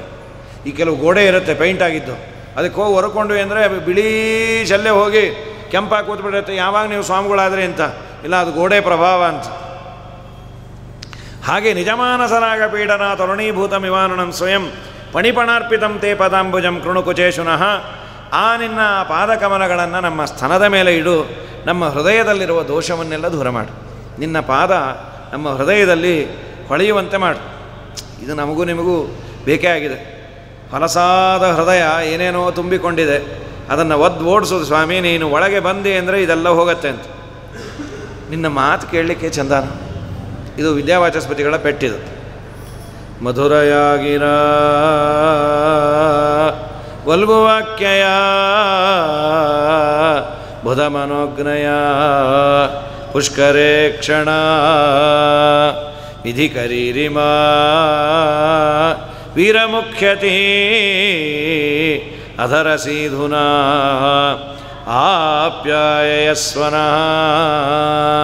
ಅವರ ಉಪನ್ಯಾಸದ ನ್ಯಾಷನಲ್ ಆಂಥಮ್ ಇದು. ಯಾವುದೇ ಉಪನ್ಯಾಸದಲ್ಲೂ ಕಡೆಗೆ ಮಧುರಯಾಗಿರ ನಮ್ಮಪ್ಪ ನಿನ್ನ ಮಧುರವಾದ ಮಾತು, ವಲ್ಗುವಾಕ್ಯ, ಮುದ್ದಾದ ಮಾತು. ಮಕ್ಕಳು ಮುದ್ದು ಮುದ್ದಾಗಿ ಮಾತಾಡ್ತಾ ಇದ್ದರೆ ಕೇಳಲಿಕ್ಕೆ ಚೆಂದ. ಅದು ದೇವರ ಮಾತು ಮುದ್ದಾಗಿರೋದಂತ.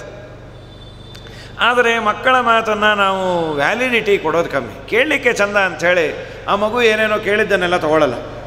ಮಗು ಮಾತು ಸೀರಿಯಸ್ ಆಗಿ ತೊಗೋಬೇಕ್ರಿ. ಮುದ್ದು ಮುದ್ದಾಗಿರುತ್ತೆ, ಕೇಳಲಿಕ್ಕೆ ಚೆಂದ. ಆದರೆ ದೇವರ ಮಾತು ಕೇಳಲಿಕ್ಕೆ ಚೆಂದ ಅಷ್ಟೇ ಇಲ್ಲ, ಬುಧ ಮನೋಜ್ಞೆಯ ಮಧುರಯಾಗಿರ, ಮಧುರವಾದ ಮಾತು, ವಲ್ಗುವಾಕ್ಯೆಯ ಮುದ್ದಾದ ಮಾತು, ಜ್ಞಾನಿಗಳಿಗೂ ಮನಸ್ಸನ್ನು ಅಪಹಾರ ಮಾಡುವ ಮಾತು. ಪುಷ್ಕರೇ ಕ್ಷಣ. ಸ್ವಾಮಿ ಇನ್ನೊಂದು 10 ನಿಮಿಷಕ್ಕೆ ಮುಗಿಸೋದಲ್ಲ. ಪುಷ್ಕರೇ ಕ್ಷಣ ವಿಧಿಕರೀರಿಮ. ಹೇ ಪುಷ್ಕರೇ ಕ್ಷಣ, ಕಮಲದ ಕಣ್ಣುಳ್ಳ ಭಗವಂತ, ವಿಧಿಕರೀರಿಮ ವೀರ ಮುಖ್ಯತಿ, ನಿನ್ನ ವಿಧಿಯನ್ನು ನಾವು ಆಜ್ಞೆಯನ್ನು ಮಾಡಲಿಕ್ಕೆ ಬಂದವರು. ವೀರ ಮುಖ್ಯತಿ ಅಧರಸೀಧುನ, ನಮ್ಮ ಮನಸ್ಸೆಲ್ಲ ಸೂರೆಗೊಂಡಿರುವ ಹೇ ಭಗವಂತ, ನಿನ್ನ ಅಧರಾಮೃತದಿಂದ ನಮ್ಮನ್ನು ಉದ್ಧಾರ ಮಾಡು. ಆಪ್ಯಾಯ ಯಸ್ವನಃ, ನಮ್ಮನ್ನು ಉದ್ಧಾರ ಮಾಡು. ನಿನ್ನ ಮಾತು ಚಂದ, ಆ ಮಾತು ನಮಗೆ ಕೇಳುವಂತೆ ಮಾಡು. ಇವೆಲ್ಲ ದೇವರ ಮಾತೇ ಅಲ್ಲ, ವೇದವ್ಯಾಸ ದೇವರ ಮಾತು. ಇದು ಯಾವತ್ತಿದ್ರೂ ಇನ್ವ್ಯಾಲಿಡ್ ಅಂತಾಗಲ್ಲ. 1000 ಸಲ ಭಾಗವತ ಕೇಳಿದ್ರು ಏನೋ ಮನಸ್ಸಿಗೆ ಒಂದು ಆಹ್ಲಾದವನ್ನು ಕೊಡುತ್ತೆ. 1000 ಸಲ ವಿಷ್ಣು ಸಹಸ್ರನಾಮ ಪಾರಾಯಣವೋ, ಭಗವದ್ಗೀತೆ ಪಾರಾಯಣವೋ, ಅಯ್ಯೋ ಭಗವದ್ಗೀತೆ ಪಾರಾಯಣ ಮಾಡಿ ಬೇಜಾರಾಯ್ತಪ್ಪ ಅಂತ, ಆ ಬೇಜಾರಾದಾಗ ಮಾಡದೆ ಸರಿ ಹೋಯಿತು ಅಂತೀವಿ. ನನಗೆ ತುಂಬ ಬೇಜಾರಿತ್ತು, ಮನಸ್ಸಿನಲ್ಲಿ ಗೊಂದಲ ಇತ್ತು. ತುಂಬ ಜನ ಅದೇ ಹೇಳೋದು. ಇಲ್ಲಿ ಉಮಾಮಹೇಶ್ವರ ಸಂವಾದವನ್ನು ಏನು ಪ್ರವಚನ ಆಗಿದೆ, ಬಹಳ ಜನ ಹೇಳೋದು, ನಮಗೆ ಅನೇಕ ಪ್ರಶ್ನೆಗಳಿತ್ತು, ಯಾಕೆ ಹೀಗಾಯಿತು ಅಂತ. ನಿಮ್ಮ ಒಂದು ಉಮಾಮಹೇಶ್ವರ ಸಂವಾದ ಕೇಳಿ ಎಲ್ಲವ ಡೌಟ್ ಹೋಯಿತು. ನಮ್ಮದಲ್ಲಪ್ಪ, ಅದು ವೇದವ್ಯಾಸ ದೇವರದು ಮಹಾಭಾರತ, ಅದರ ಡಿಸ್ಟ್ರಿಬ್ಯೂಟರ್ಸು ವ್ಯಾಸರಾಜ ಮಠ, ಅವರಿಂದ ಆದದ್ದು ಅಂಥೇಳಿ ಎಲ್ಲ ಪ್ರಶ್ನೆಗಳಿಗೆ ನಮ್ಮ ಹೀಗ್ಯಾಕಾಯಿತು ಅವ್ರಿಗೆ ಹೀಗೆ ಈ ಥರದ್ದು. ಹಾಗಾಗಿ ನಮ್ಮಪ್ಪ ತವ ಕಥಾಮೃತಂ ತಪ್ತ ಜೀವನಂ ಕವಿಭಿರೀಡಿತಂ ಕಲ್ಮಷಾಪಂ ಶ್ರವಣಮಂಗಲಂ ಶ್ರೀಮದಾತತಂ ಭುವಿ ಗೃಣಂತಿ ತೇ ಭೂರಿದಾ ಜನ.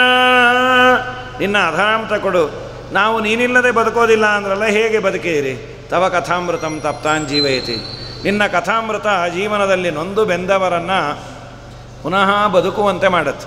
ಇನ್ನು ಜೀವನದಲ್ಲಿ ನಮಗೇನೂ ಹೋಪ್ಸೇ ಇಲ್ಲ ಅನ್ನುವ ಒಬ್ಬ ಸಾತ್ವಿಕನಿಗೆ ಸ್ವಲ್ಪ ದೇವರ ವಾರ್ತೆ ಬಿದ್ದರೆ ಬದುಕಬೇಕು ಅನ್ನೋ ಹೋಪ್ಸ್ ಬರುತ್ತಂತೆ. ಇದ್ದಿದ್ದೇ ಬಿಡ್ರಿ, ಇದೆಲ್ಲ ಸಂಸಾರದಲ್ಲಿ ಅವರಂದರು ಇವರಂದರು, ಮಗ ಅಂದ, ಸೊಸೆ ಅಂದ, ಮೊಮ್ಮಗ ಅಂದರು, ಹಾಳಾಗಿ ಹೋಲಿ ಬಿಡ್ರಿ ಅನ್ನೋದೇ ಅವ್ರ ಡ್ಯೂಟಿ ಅನ್ನಿಸ್ಕೊಂಬೋದು. ನಮ್ಮ ಹಣೆ ಬರಹ. ಹೋಗಿ 1-2 ತಾಸು ದೇವರ ವಾರ್ತೆ ಕೇಳಿದ್ವಿ ಅಂದರೆ ಎಲ್ಲ ಮರಿತೀವಿ. ಇದು ಮತ್ತೆ ಇನ್ಯಾವಾಗ ಕೇಳ್ತೀವಿ, ನಾಯಿಯೋ ನರಿಯೋ ಇನ್ಯಾವುದೋ ಜನ್ಮ ಬಂದಾಗ ಇದನ್ನು ಕೇಳಲಿಕ್ಕೆ ಆಗಲ್ಲಲ್ಲ. ನೀವು ಅನ್ರಿ, ಅಂದದ್ದೇ ಒಳ್ಳೇದಾಯ್ತು, ಯಾಕೆಂದರೆ ಪುರಾಣಕ್ಕೆ ಬಂದೆ ಅಂತ. ತವ ಕಥಾಮೃತಂ ತಪ್ತಾಂಜೀವಯತಿ, ನೊಂದು ಬೆಂದವರಿಗೆ ತಂಪನ್ನು ಕೊಡುವ ಒಂದು ಔಷಧ ಅಂದರೆ ದೇವರ ವಾರ್ತೆ ಅಂತ. ಅವನ ಶ್ರವಣ ಮನನ ನಿಧಿಧ್ಯಾಸನ ಆ ವಿಷ್ಣುವಿನ ಭಕ್ತಿ ಮಹಾಪ್ರಸಾದಂಗಳು ಕೈವಲ್ಯ ಪದಕ್ಕೆಕ್ಕಿದನೇಚ್ಚಣಿಕೆಂದು ಭಾವಜ್ಞರು ಪೇಳ್ವರು, ವೇದ ಭಾವಜ್ಞರು ಪೇಳ್ವರು. ಜೀವಕ್ಕೆ ಜವನ ಬಧೆಗಳ ತಪ್ಪಿಸಿ ಪಾವನ ವೈಕುಂಠಪುರದೊಳಗೆಂದೆಂದು ಆವಾಸವ ಮಾಡಿ ಸುಖಿಸಬೇಕಾದರೆ ಸೇವಿಸು ವೈಷ್ಣವರ, ನೀ ಸೇವಿಸು ವೈಷ್ಣವರ. ನಾರಾಯಣನ ನೆನೆ ಮನವೇ ನಾರಾಯಣನ ನೆನೆ. ಲಿಟರರಿ ರೆಕ್ಕೇನೂ ಬಂತು. ಸಂಪಾತಿಗೆ ರಾಮಾಯಣ ಕೇಳಿ ರೆಕ್ಕೇನೂ ಬಂತು. ತವ ಕಥಾಮೃತಂ ತಪ್ತ ಜೀವನಂ ತಪ್ತಾಂಜೀವಯತಿ, ನೊಂದವರಿಗೆ ಬೆಂದವರಿಗೆ ತಂಪನ್ನು ಕೊಡುವ ಒಂದು ಔಷಧ. ಔಷಧ ಅಂತಾನೆ ದೇವರಿಗೆ ಹೆಸರು. ಉಪನಿಷತ್ತಿನಲ್ಲಿ ಔಷಧ ಅಂತ. ನಮ್ಮ ವಿಜಯದಾಸರು ಧನ್ವಂತರಿ ಸುಳಾದಿಯಲ್ಲಿ ದೇವರನ್ನು ರಾಜೌಷಧ ಅಂತ ಸಂಬೋಧನೆ ಮಾಡ್ಯಾರ. ಉಷಧಾಹೆ, ಉಷಾ ಅನ್ನೋ ವರ್ಬಿಗೆ ಸುಡೋದು ಅಂತ. ಸಂಸಾರದಲ್ಲಿ ನೊಂದು ಬೆಂದವರಿಗೆ ತಂಪನ್ನು ಕೊಡುವ ದೊಡ್ಡ ಸಲ್ಯೂಷನ್ನು ದೇವರ ವಾರ್ತೆ ಅಂತ. ಸ್ವಾಮಿ ತವ ಕಥಾಮೃತಂ ತಪ್ತಾನ್ ಜೀವಯತಿ, ಜ್ಞಾನಿಗಳಿಂದ ಸ್ತೋತ್ರ ಮಾಡಿಸಿಕೊಳ್ಳಲ್ಪಡೋದು, ಎಲ್ಲ ಪಾಪವನ್ನು ಪರಿಹಾರ ಮಾಡೋದು, ಶ್ರವಣ ಮಂಗಲಂ ಕೇಳಿದವರಿಗೆ ಮಂಗಲವನ್ನು ಉಂಟು ಮಾಡೋದು, ಭುವಿ ಗೃಣಂತಿದೆ ಭೂಮಿಯಲ್ಲಿ ಕೊಂಡಾಡ್ತಾರೆ, ಭೂರಿದಾಹ ಸಂಪತ್ತನ್ನು ಕೊಡುತ್ತೆ ಅಂತ ಭಗವಂತ ನಿನ್ನ ಕಥಾಮೃತವನ್ನು ಕುಡಿದದ್ದಕ್ಕೆ ಬದುಕಿದ್ದೀವಿ, ಬಾ ನಮ್ಮೆದರಿಗೆ ಅಂಥೇಳಿ ಚಲಸಿ ಅದ್ವ್ರಜ ಚರಯನ್ ಪಶೂನ್ ನಲಿನ ಸುಂದರಂ ನಾಥತೆ ಪದಂ ಶಿಲತೃಣಾಂಕುರೈ ಸಿದತೀತಿನಃ ಕಲಿಲತಂ ಮನಃ ಕಾಂತಗಚ್ಚತಿ. ಮನಃಕಾಂತ, ಹೇ ಭಗವಂತ ಚಲಸಿ ಯದ್ವ್ರಜಾತೆ, ನೀನು ರಜದಿಂದ ಹೊರಗೆ ಹೋದಾಗ ದೇವರು ಗೋಕುಲ ಬಿಟ್ಟು ಗೋವುಗಳನ್ನು ಮೇಯಿಸ್ಲಿಕ್ಕೆ ಹೋಗೋನು. ಎಲ್ಲ ಗೋಪಿಕಾಸ್ತ್ರೀಯರ ಮನೆ ಮುಂದೆ ಇರೋರು. ಅವ್ರಿಗೇನು ಅಂದರೆ ಅವರಲ್ಲೇ ಚರ್ಚೆ, ಕೃಷ್ಣ ಶೂ ಹಾಕ್ಕೊಂಡೋದ್ನ, ಇಲ್ಲ ಅದು ಶೂ ಪುಟ್ಟದಂತೆ ಹಿಡಿಯಲ್ಲಂತೆ ಅಂತ, ಇಲ್ಲ ನಾನೊಂದು ಪುಟ್ಟು ಚಪ್ಪಲಿ ಕೊಡಿಸೀನಿ ಹಾಕ್ಕೊಂಡೋದ್ನ, ಇಲ್ಲ ಹಾಗೆ ಹೋದ, ಹಾಗೆ ಹೋದ್ನ, ಯಾಕೆ ಅವನ ಕಾಲು ಹೇಗೆ ಅವನದಿಷ್ಟ, ಇಲ್ಲ ಅದು ಆ ಕಾಲಿಗೆಲ್ಲ ಕ್ರ್ಯಾಕ್ ಏನಾದರೂ ಆಗ್ಬಿಟ್ರೆ, ಅಲ್ಲೆಲ್ಲ ಮುಳ್ಳು ಕಳ್ಳು ಚಿಚ್ಚಿಬಿಟ್ರೆ, ಕೋಮಲವಾದ ಪಾದ ಶಿಲ ತೃಣಾಂಕುರೈಹಿ, ಕಲ್ಲು ಮುಳ್ಳು. ಈಗ ನಿಮ್ಮ ಮಕ್ಕಳಿಗೆ ಹೇಳ್ತಾನೆ ಇರ್ತೀವಿ, ಹೊರಗೋಬೇಡ, ಏನಾದರೂ ಹಾಕ್ಕೊಂಡು ಹೋಗು, ಕಾಲಿಗೆ ಟಾರ್ ಹಾಕ್ಯಾರೆ ಚಿಚ್ಚತ್ತೆ ಅಂಥೇಳಿ ಅವನು ಚಪ್ಪಲಿ ಹಾಕ್ಕೊಂಡೋದ್ರು ಮತ್ತೆ ಎತ್ಕೊಂಡ್ಬಿಡ್ತೀವಿ, ಬೇಡ ಕಂದ ನಿಂಗೆಲ್ಲ ಕಾಲು ನೋವು ಬರುತ್ತೆ ಅಂತ. ಈ ಪ್ರೀತಿಯನ್ನು ದೇವರ ಮೇಲೆ ಮಾಡಿದರೆ ನಮ್ಮ ಆತ್ಮೋದ್ಧಾರ ಆಗಿರೋದು. ನಾವು ಬರೀ ಸ್ಲಿಪ್ಪರ್ ಮೇಲೆ ಮಾಡ್ತೀವಿ, ಅದು ಕಳೆದೋದ್ರೆ ಕಷ್ಟ, ಅದಕ್ಕೆ ಮಠಕ್ಕೆ ಹಾಕ್ಕೊಂಡು ಹೋಗಬೇಡ, ಎತ್ಕೊಂಡು ಹೋಗ್ತೀನಿ ಅಂತ. ಹೀಗಾಗಿ ನಮ್ಮ ಮನಸ್ಸು ನಿನ್ನ ಪಾದದ ಮೇಲೆ ಇರುತ್ತೆ. ಎಲ್ಲಿ ನೀನು ಕಾಲಿಗೆ ಮುಳ್ಳನ್ನು ಚುಚ್ಚಿಸ್ಕೋತೀಯೋ, ಕಲ್ಲನ್ನು ಚುಚ್ಚಿಸ್ಕೋತೀಯೋ ಅಂಥೇಳಿ ಅಷ್ಟು ನಿನ್ನ ಮೇಲೆ ಪ್ರೀತಿ ಇದೆ, ನಿನ್ನ ಪಾದದ್ದೇ ಚಿಂತನೆ. ನೀನು ಸಾಯಂಕಾಲ ಬರ್ತೀಯಲ್ಲ, ಆಟ ಆಡಿಕೊಂಡು ಬೆವತು ಆ ಧೂಳು ದುಮ್ಮೆಲ್ಲ ಹಾಕ್ಕೊಂಡು, ಆ ರೂಪ ಒಂದು ಚಂದ. ದಿನ ಪರೀಕ್ಷೆಯೇ ನೀಲಕುಂತಲೈ ವನರುಹಾನನಂ ಬಿಭ್ರದಾವೃತಂ ವನರಜಸ್ವಲಂ ದರ್ಶಯನ್ಮುಹು ಮನಸ್ಸಿನ ಸ್ಮರಂ ವೀರಯಚ್ಛಸಿ. ನಮ್ಮ ಮನಸ್ಸಿಗೆ ಆ ಮನ್ಮಥ ಹೊಸ ಕಾಮವನ್ನು ಕೊಟ್ಟುಬಿಡ್ತಾನೆ. ನಿನ್ನನ್ನು ನೋಡಿದಾಗ ಮೈಯೆಲ್ಲ ಬೆವತ ಬೆವರ ಮೇಲೆ ಒಂಚೂರು ಬೆವರಿಗೆ ಇವರಿಲ್ಲ ದೇವರಿಗೆ, ಸುಮ್ಮನೆ ಅದನ್ನು ಮಾಡಿಕೊಂಡಿರ್ತಾನೆ. ದೇವರಿಗೆ ಆಯಾಸದಿಂದ ಬೆವರು ಬಂತು ಅಂತ ಅನ್ನೋದಲ್ಲ, ನಮಗೆ ಬೆವರು ಬರಬೇಕಾದ್ರೆ ಆ ಬಿಂಬಕ್ಕೂ ಬರಬೇಕಲ್ಲ, ಬಂದಾಗ ಮಾಡ್ಕೋತಾನೆ ಅಷ್ಟೇ. ಹೀಗಾಗಿ ಯಾಕೆಂದರೆ ಪ್ರಥಮ ಸ್ಕಂದಲ್ಲೂ ಅದೇ ಅಂತಾರೆ, ನೀ ಯುದ್ಧ ಮಾಡಬೇಕಾದ್ರೆ ಬೆವತು, ನಿನ್ನ ಮೈಯೆಲ್ಲ ಬೆವತಾಗ ನನಗೆ ಬಾಣ ಬಿಟ್ಟೆಲ್ಲ, ಆ ರೂಪವೇ ನನಗೆ ಬರ್ತಾ ಇದೆ, ನಾನು ಬಾಣ ಬಿಟ್ಟಾಗ ನನಗೆ ರಕ್ತ ಬಂದದ್ದು ಅಂಥೇಳಿ ಭೀಷ್ಮಾಚಾರ್ಯರು ಅಂತಾರೆ. ಯಾರೋ ಕೇಳೋದು, ಸ್ವಾಮಿ ದೇವ್ರಿಗೂ ಬೆವರೆಲ್ಲ ಇದೆಯಾ, ಎ ಸಿ ಗೀಸಿ ಇದೆಯಾ ವೈಕುಂಠದಲ್ಲಿ ಅಂತ. ಎ ಸಿ ಇಲ್ಲ, ಬಿಸಿ ಇಲ್ಲ, ಸುಮ್ಮನೆ ಅವ್ನು ನಾಟಕ ಆಡ್ತಾನೆ. ಹಾಗಾಗಿ ಅದನ್ನು ನೋಡಲಿಕ್ಕೆ ಚಂದ. ಆ ಮುಖ ಎಲ್ಲ ಮುಚ್ಚಿರೋದಂತೆ, ದೇವರದು ಗುಂಗುರು ಕೂದಲು ಅಲಕ ಅಂತ ಕರೀತಾರೆ, ಅದೆಲ್ಲ ಮುಚ್ಚಿರೋದು, ಅದನ್ನು ನೋಡಲಿಕ್ಕೆ ಚಂದಾನು ಅಂಥೇಳಿ ಕಡೆಗೆ ನಿನ್ನ ವೇಣುನಾದ ಸುರತವರ್ಧನಂ ಶೋಕನಾಶನಂ, ರತಿಗೆ ಪೋಷಕವಾಗಿದೆ. ಅದು ಕೇಳ್ತಾ ಇದ್ದರೆ ನಮ್ಮಲ್ಲಿ ಕಾಮೋದ್ರೇಕ ಆಗತ್ತೆ. ಶೋಕನಾಶನಂ, ಎಲ್ಲ ಶೋಕವನ್ನು ದೂರ ಮಾಡುತ್ತೆ. ಸ್ವರಿತ ವೇಣುನಾ ಸುಟ್ಟು ಚುಂಬಿತಂ ಇತರ ರಾಗವಿಸ್ಮರಣಂ ಋಣಾಂ ವಿತರ ವೀರನಸ್ತೆ ಅಧರಾಮೃತಂ. ಆ ಕೊಳಲಿಗೆ ನಿನ್ನ ಅಧರಾಮೃತ ತಾಕತ್ತೆ, ನಮಗಿಲ್ಲಲ್ಲ ಆ ಭಾಗ್ಯ. ಕೊಳಲಿಗೂ ತಾಗ್ತಾ ಇರಲಿಲ್ಲ. ಲಕ್ಷ್ಮೀದೇವಿ ಅಲ್ಲಿ ಇದ್ದು ಪಾನ ಮಾಡೋಳು ಅಂತಿದೆ, ಶ್ರೀದೇವಿ ವೇಣುಮಾವಿಷ್ಯ ರೇಮೆ ಕೃಷ್ಣ ಮುಖಾಂಬುಜೆ ಅಂತ. ಆ ನಿನ್ನ ಅಧರಾಮೃತವನ್ನು ಕೊಡು. ಆ ನಿನ್ನ ವೇಣುನಾದ ಕೇಳಿದ್ರೆ ಹಾಗಾಗತ್ತೋ, ನಮ್ಮ ವಿದ್ಯಾಪ್ರಸನ್ನರ ಅಂತಾರಲ್ಲ ಹಾಗದು. ವೇಣುನಾದ ಕೇಳಿದ್ರೆ ಮನೇಲಿ ಇರ್ಲಿಕ್ಕೆ ಆಗ್ತಿರ್ಲಿಲ್ಲ ಅಂತ. ಮಧುರಾನಾಚನು ಮುರಳಿಯನೂದನು ಸುರಿವುದಾನಂದ ಜಲ, ಬನ್ನಿ ಮುರಳಿಯ ನಾದವ ಕೇಳಿ, ಕಂಗೊಳಿಸುವ ಬೆಳದಿಂಗಳ ಸೊಬಗಿಲಿ ತಂಗಾಳಿಯ ಸುಖದಿ, ಶ್ರೀರಂಗನ ಶ್ಯಾಮಲಾಂಗನು ತನ್ನ ಕೋಮಲ ಕರದಲ್ಲಿ ಆ ಮುರಳಿಯ ಪಿಡಿಯೇ, ಹೃದಯದಲ್ಲಿ ಪ್ರೇಮವು ತುಂಬುವುದು. ಇದನ್ನೇ ಸುರತವರ್ಧನಂ ಅಂತ. ನಿನ್ನ ಬಗ್ಗೆ ಪ್ರೇಮ ಅಂಕುರ ಹೊಡೆಯತ್ತಪ್ಪ. ಪತಿಸುತಾನ್ವಯ ಭ್ರಾತೃಬಾಂಧವಾನ್ ಎಲ್ಲರನ್ನೂ ಬಿಟ್ಟು ಬಂದಲ್ಲೋ. ಪತಿ ಅಂದರೆ ಪಶುಪತಿ, ರುದ್ರ ಸರ್ವೋತ್ತಮ ಅಲ್ಲ ಅಂತ. ಓಂ ಪತ್ಯುರಸಾಮಂಜಸ್ಯಾತ್ ಓಂ ಅಂತ. ತತ್ಸುತ ಗಣಪತಿ ಅಲ್ಲ. ನವಿಶ್ವಕತ್ ಪಶುಪತಿ ಶ್ರೂಯಮಾಣ ಅಗುಣತ್ವತಃ ಚೈತ್ರವತ್ ಕಿಂ ಪುನರ್ವಿಘ್ನ ಪ್ರಜ್ಞಾದ್ಯ ಬಾಲಶಂಕಿತಾ. ಯಾರೂ ಸರ್ವೋತ್ತಮ ಅಲ್ಲ, ನಿನ್ನ ಹತ್ರ ಬಂದು ನೀನೂ ಕೈ ಕೊಟ್ಟರೆ ಹೇಗೆ? ಇತಿಗೋಪ್ಯ ಪ್ರಗಾಯಂತ್ಯ ಪ್ರಲಪಂತಶ್ಚ ಚಿತ್ರದ ರುರುದು ಸುಸ್ವರಂ ರಾಜನ್ ಕೃಷ್ಣದರ್ಶನ ಲಾಲಸಾಹ ತಾಸಾಂ ಆವಿರಭೂಶೌರಿ ಸ್ಮಯಮಾನ ಮುಖಾಂಬುಜ ಪೀತಾಂಬರ ದರಸ್ರಗ್ವಿ ಸಾಕ್ಷಾನ್ ಮನ್ಮಥ ಮನ್ಮಥಃ. ಅವರ ರಾಗಕ್ಕೆ, ಅವರ ಅಳುಗೆ, ಅವರ ಭಕ್ತಿಗೆ ಮೆಚ್ಚಿ ದೇವರು ಬಂದ. ಹೇಗಿದ್ದ? ಮನ್ಮಥನನ್ನು ಮೀರಿಸುವ ಅದ್ಭುತವಾದ ಸೌಂದರ್ಯ. ಓಡಿ ಬಂದರು ಬಲು ಬೇಡಿಕೊಂಡರು ಗಾರುಡಿಗಾರನವರು ನೋಡಿ ನಲಿದರು. ಮಾಡಿದ ಜಲ ವಾಸುದೇವ ವಿಠ್ಠಲ ಮಾಡಿದ ಮನ ಮಾಡಿದಾತ ಕೂಡಿದನಗ ಬಂದನು ಗೋವಿಂದ ಚಂದದಿ ಆನಂದ ಸುಂದರಿಯ ಮಂದಿರಕ್ಕೆ ನಂದನ ಕಂದ ನಂದನ ಕಂದ ಅಂತ ಹೇಳ್ತಾ ಮುಂದೆ ರಾಸಕ್ರೀಡೆಯನ್ನು ಮಾಡಿ ಅವರನ್ನು ಕೊಟ್ಟು ಕಳಿಸ್ದ. ಅಲ್ಲೂ ಮತ್ತೆ ಲಕ್ಷ್ಮೀದೇವಿಯನ್ನೇ ಇಟ್ಟು ಭೋಗ ಮಾಡಿದ ಅಂತೆಲ್ಲ ಹೇಳ್ತಾರೆ. ಇಂತಹ ಪವಿತ್ರವಾದ ವೈಶಾಖ ಮಾಸ ಬ್ರಹ್ಮಣ್ಯ ತೀರ್ಥರ ವಿಶೇಷವಾದ ಆರಾಧನಾ ಸಂದರ್ಭ. ಈ ಸಂದರ್ಭದಲ್ಲಿ ದೇವಬ್ರಾಹ್ಮಣರ ಆರಾಧನೆ, ವಸಂತ ಪೂಜೆ, ಫಳಾರ ಇದು ಮಾಡಿಸೋದು ಬಹಳ ಪುಣ್ಯವೇ. ಅದರ ಜೊತೆಯಲ್ಲಿ ಬುದ್ಧಿಗೂ ಒಂದಿಷ್ಟು ಆಹಾರವನ್ನು ಹಾಕಿದರೆ ಇದು ತುಂಬ ಪುಣ್ಯ. ಇದು ಮೋಕ್ಷದವರೆಗೂ ಅನುವೃತ್ತವಾಗುವ ಪುಣ್ಯ ಇದು. ಅದಕ್ಕಾಗಿ ವಿಶೇಷವಾಗಿ ಸೇವಾಕರ್ತರು ಭೋಜನದ್ದೊಂದೇ ಅಲ್ಲ, ತಲೆಗೂ ಒಂದಿಷ್ಟು, ತಲೆ ಕಮ್ಮಿ ಎಲೆ, ಈ ಎಲೆಗೆ ಬಿಟ್ಬಿಡ್ತೀವಿ. ಯಾಕೆ 3 ಗಂಟೆ ಆದಮೇಲೆ ಇನ್ನು ಗೋವಿಂದ ಎಲೆಯ ಜೊತೆಯಲ್ಲಿ ತಲೆಗೂ ಆಹಾರವನ್ನು ಕೊಟ್ಟಿದ್ದಾರೆ ಆ ಭಗವಂತ ಗೋಪಿಗೀತೆಯಿಂದ. ಅದರಲ್ಲೂ ಗೋಪಿಗೀತೆ ವಿಶೇಷವಾಗಿ ಈ ಮಠದಲ್ಲಿ ನಾನು ಆಗಲೇ ಹೇಳಿದಾಗೆ ವಿದ್ಯಾವಾಚಸ್ಪತಿಗಳು ವಿಶೇಷ ಭಗವಂತನ ಆರಾಧನೆಯನ್ನು ಭಾಗವತದಿಂದ ಅದರಲ್ಲೂ ಗೋಪಿಗೀತೆಯಿಂದ ಮಾಡಿದ ಪುಣ್ಯಾತ್ಮರು. ಅವರ ಈ ಒಂದು ಪ್ರತಿಷ್ಠಾಪಿತವಾದ ಶ್ರೀನಿವಾಸನ ಸನ್ನಿಧಾನದಲ್ಲಿ ಆಡುವ ಭಾಗ್ಯ ನನಗೆ ದೊರಕದ್ದು ಪುಣ್ಯ ಅಂತ ಹೇಳ್ತಾ 2 ಮಾತನ್ನು ಮುಗಿಸ್ತೇನೆ. ನಮಗೂ ನಿಮಗೂ ಭಗವಂತ ಜ್ಞಾನಭಕ್ತಿ ವೈರಾಗ್ಯಾದಿಗಳನ್ನು ಕೊಟ್ಟು ಸ್ವಲ್ಪ ಆದರೂ ದೇವರಲ್ಲಿ ತನ್ಮಯತೆ ಕೊಡಲಿ. ಗೋಪಿಕಾ ಸ್ತ್ರೀಯರದು ತುಂಬ ಅತೀ ದೊಡ್ಡದು. ಸ್ವಲ್ಪ ಆದರೂ ವಿಷಯಗಳಲ್ಲಿ ಆಸಕ್ತಿಯನ್ನು ಒಂದು ದಿವಸ ಆದರೂ ಬಿಡಿಸ್ಲಿ. ವಿಜೇಂದ್ರ ಸ್ವಾಮಿಗಳಂದರೆ ಅಲಮೇಕ ದಿನಂ ಅಂದರು. ಒಂದಿನ ಎಲ್ಲ ಬಿಟ್ಟು ಅವ್ರು ಇನ್ನೂ ಆಡಿದಾಗ ಫೋನ್ ಬಂದಿರಲಿಲ್ಲ, ಇದು ಜಿಯೋ ಬಂದಿರಲಿಲ್ಲ, ಹಾಗೇ ಅಂದ್ಬಿಟ್ಯಾರು ನಿಮ್ಮ ಅಪರಾಣೆ ನೀವು ಬಿಡೋದಿಲ್ಲ ಅಂತ. ಅದು ಒಂದು ದಿವಸವಾದರೂ ಎಲ್ಲ ಮರೆತು ದೇವರನ್ನು ಆರಾಧನೆ ಮಾಡುವ ಭಾಗ್ಯವನ್ನು ಕೊಡಲಿ ಅಂತ ಹೇಳ್ತಾ 2 ಮಾತನ್ನು ಮುಗಿಸ್ತೀನಿ. ಶ್ರೀಕೃಷ್ಣಾರ್ಪಣಮಸ್ತು. ನಾರಾಯಣ.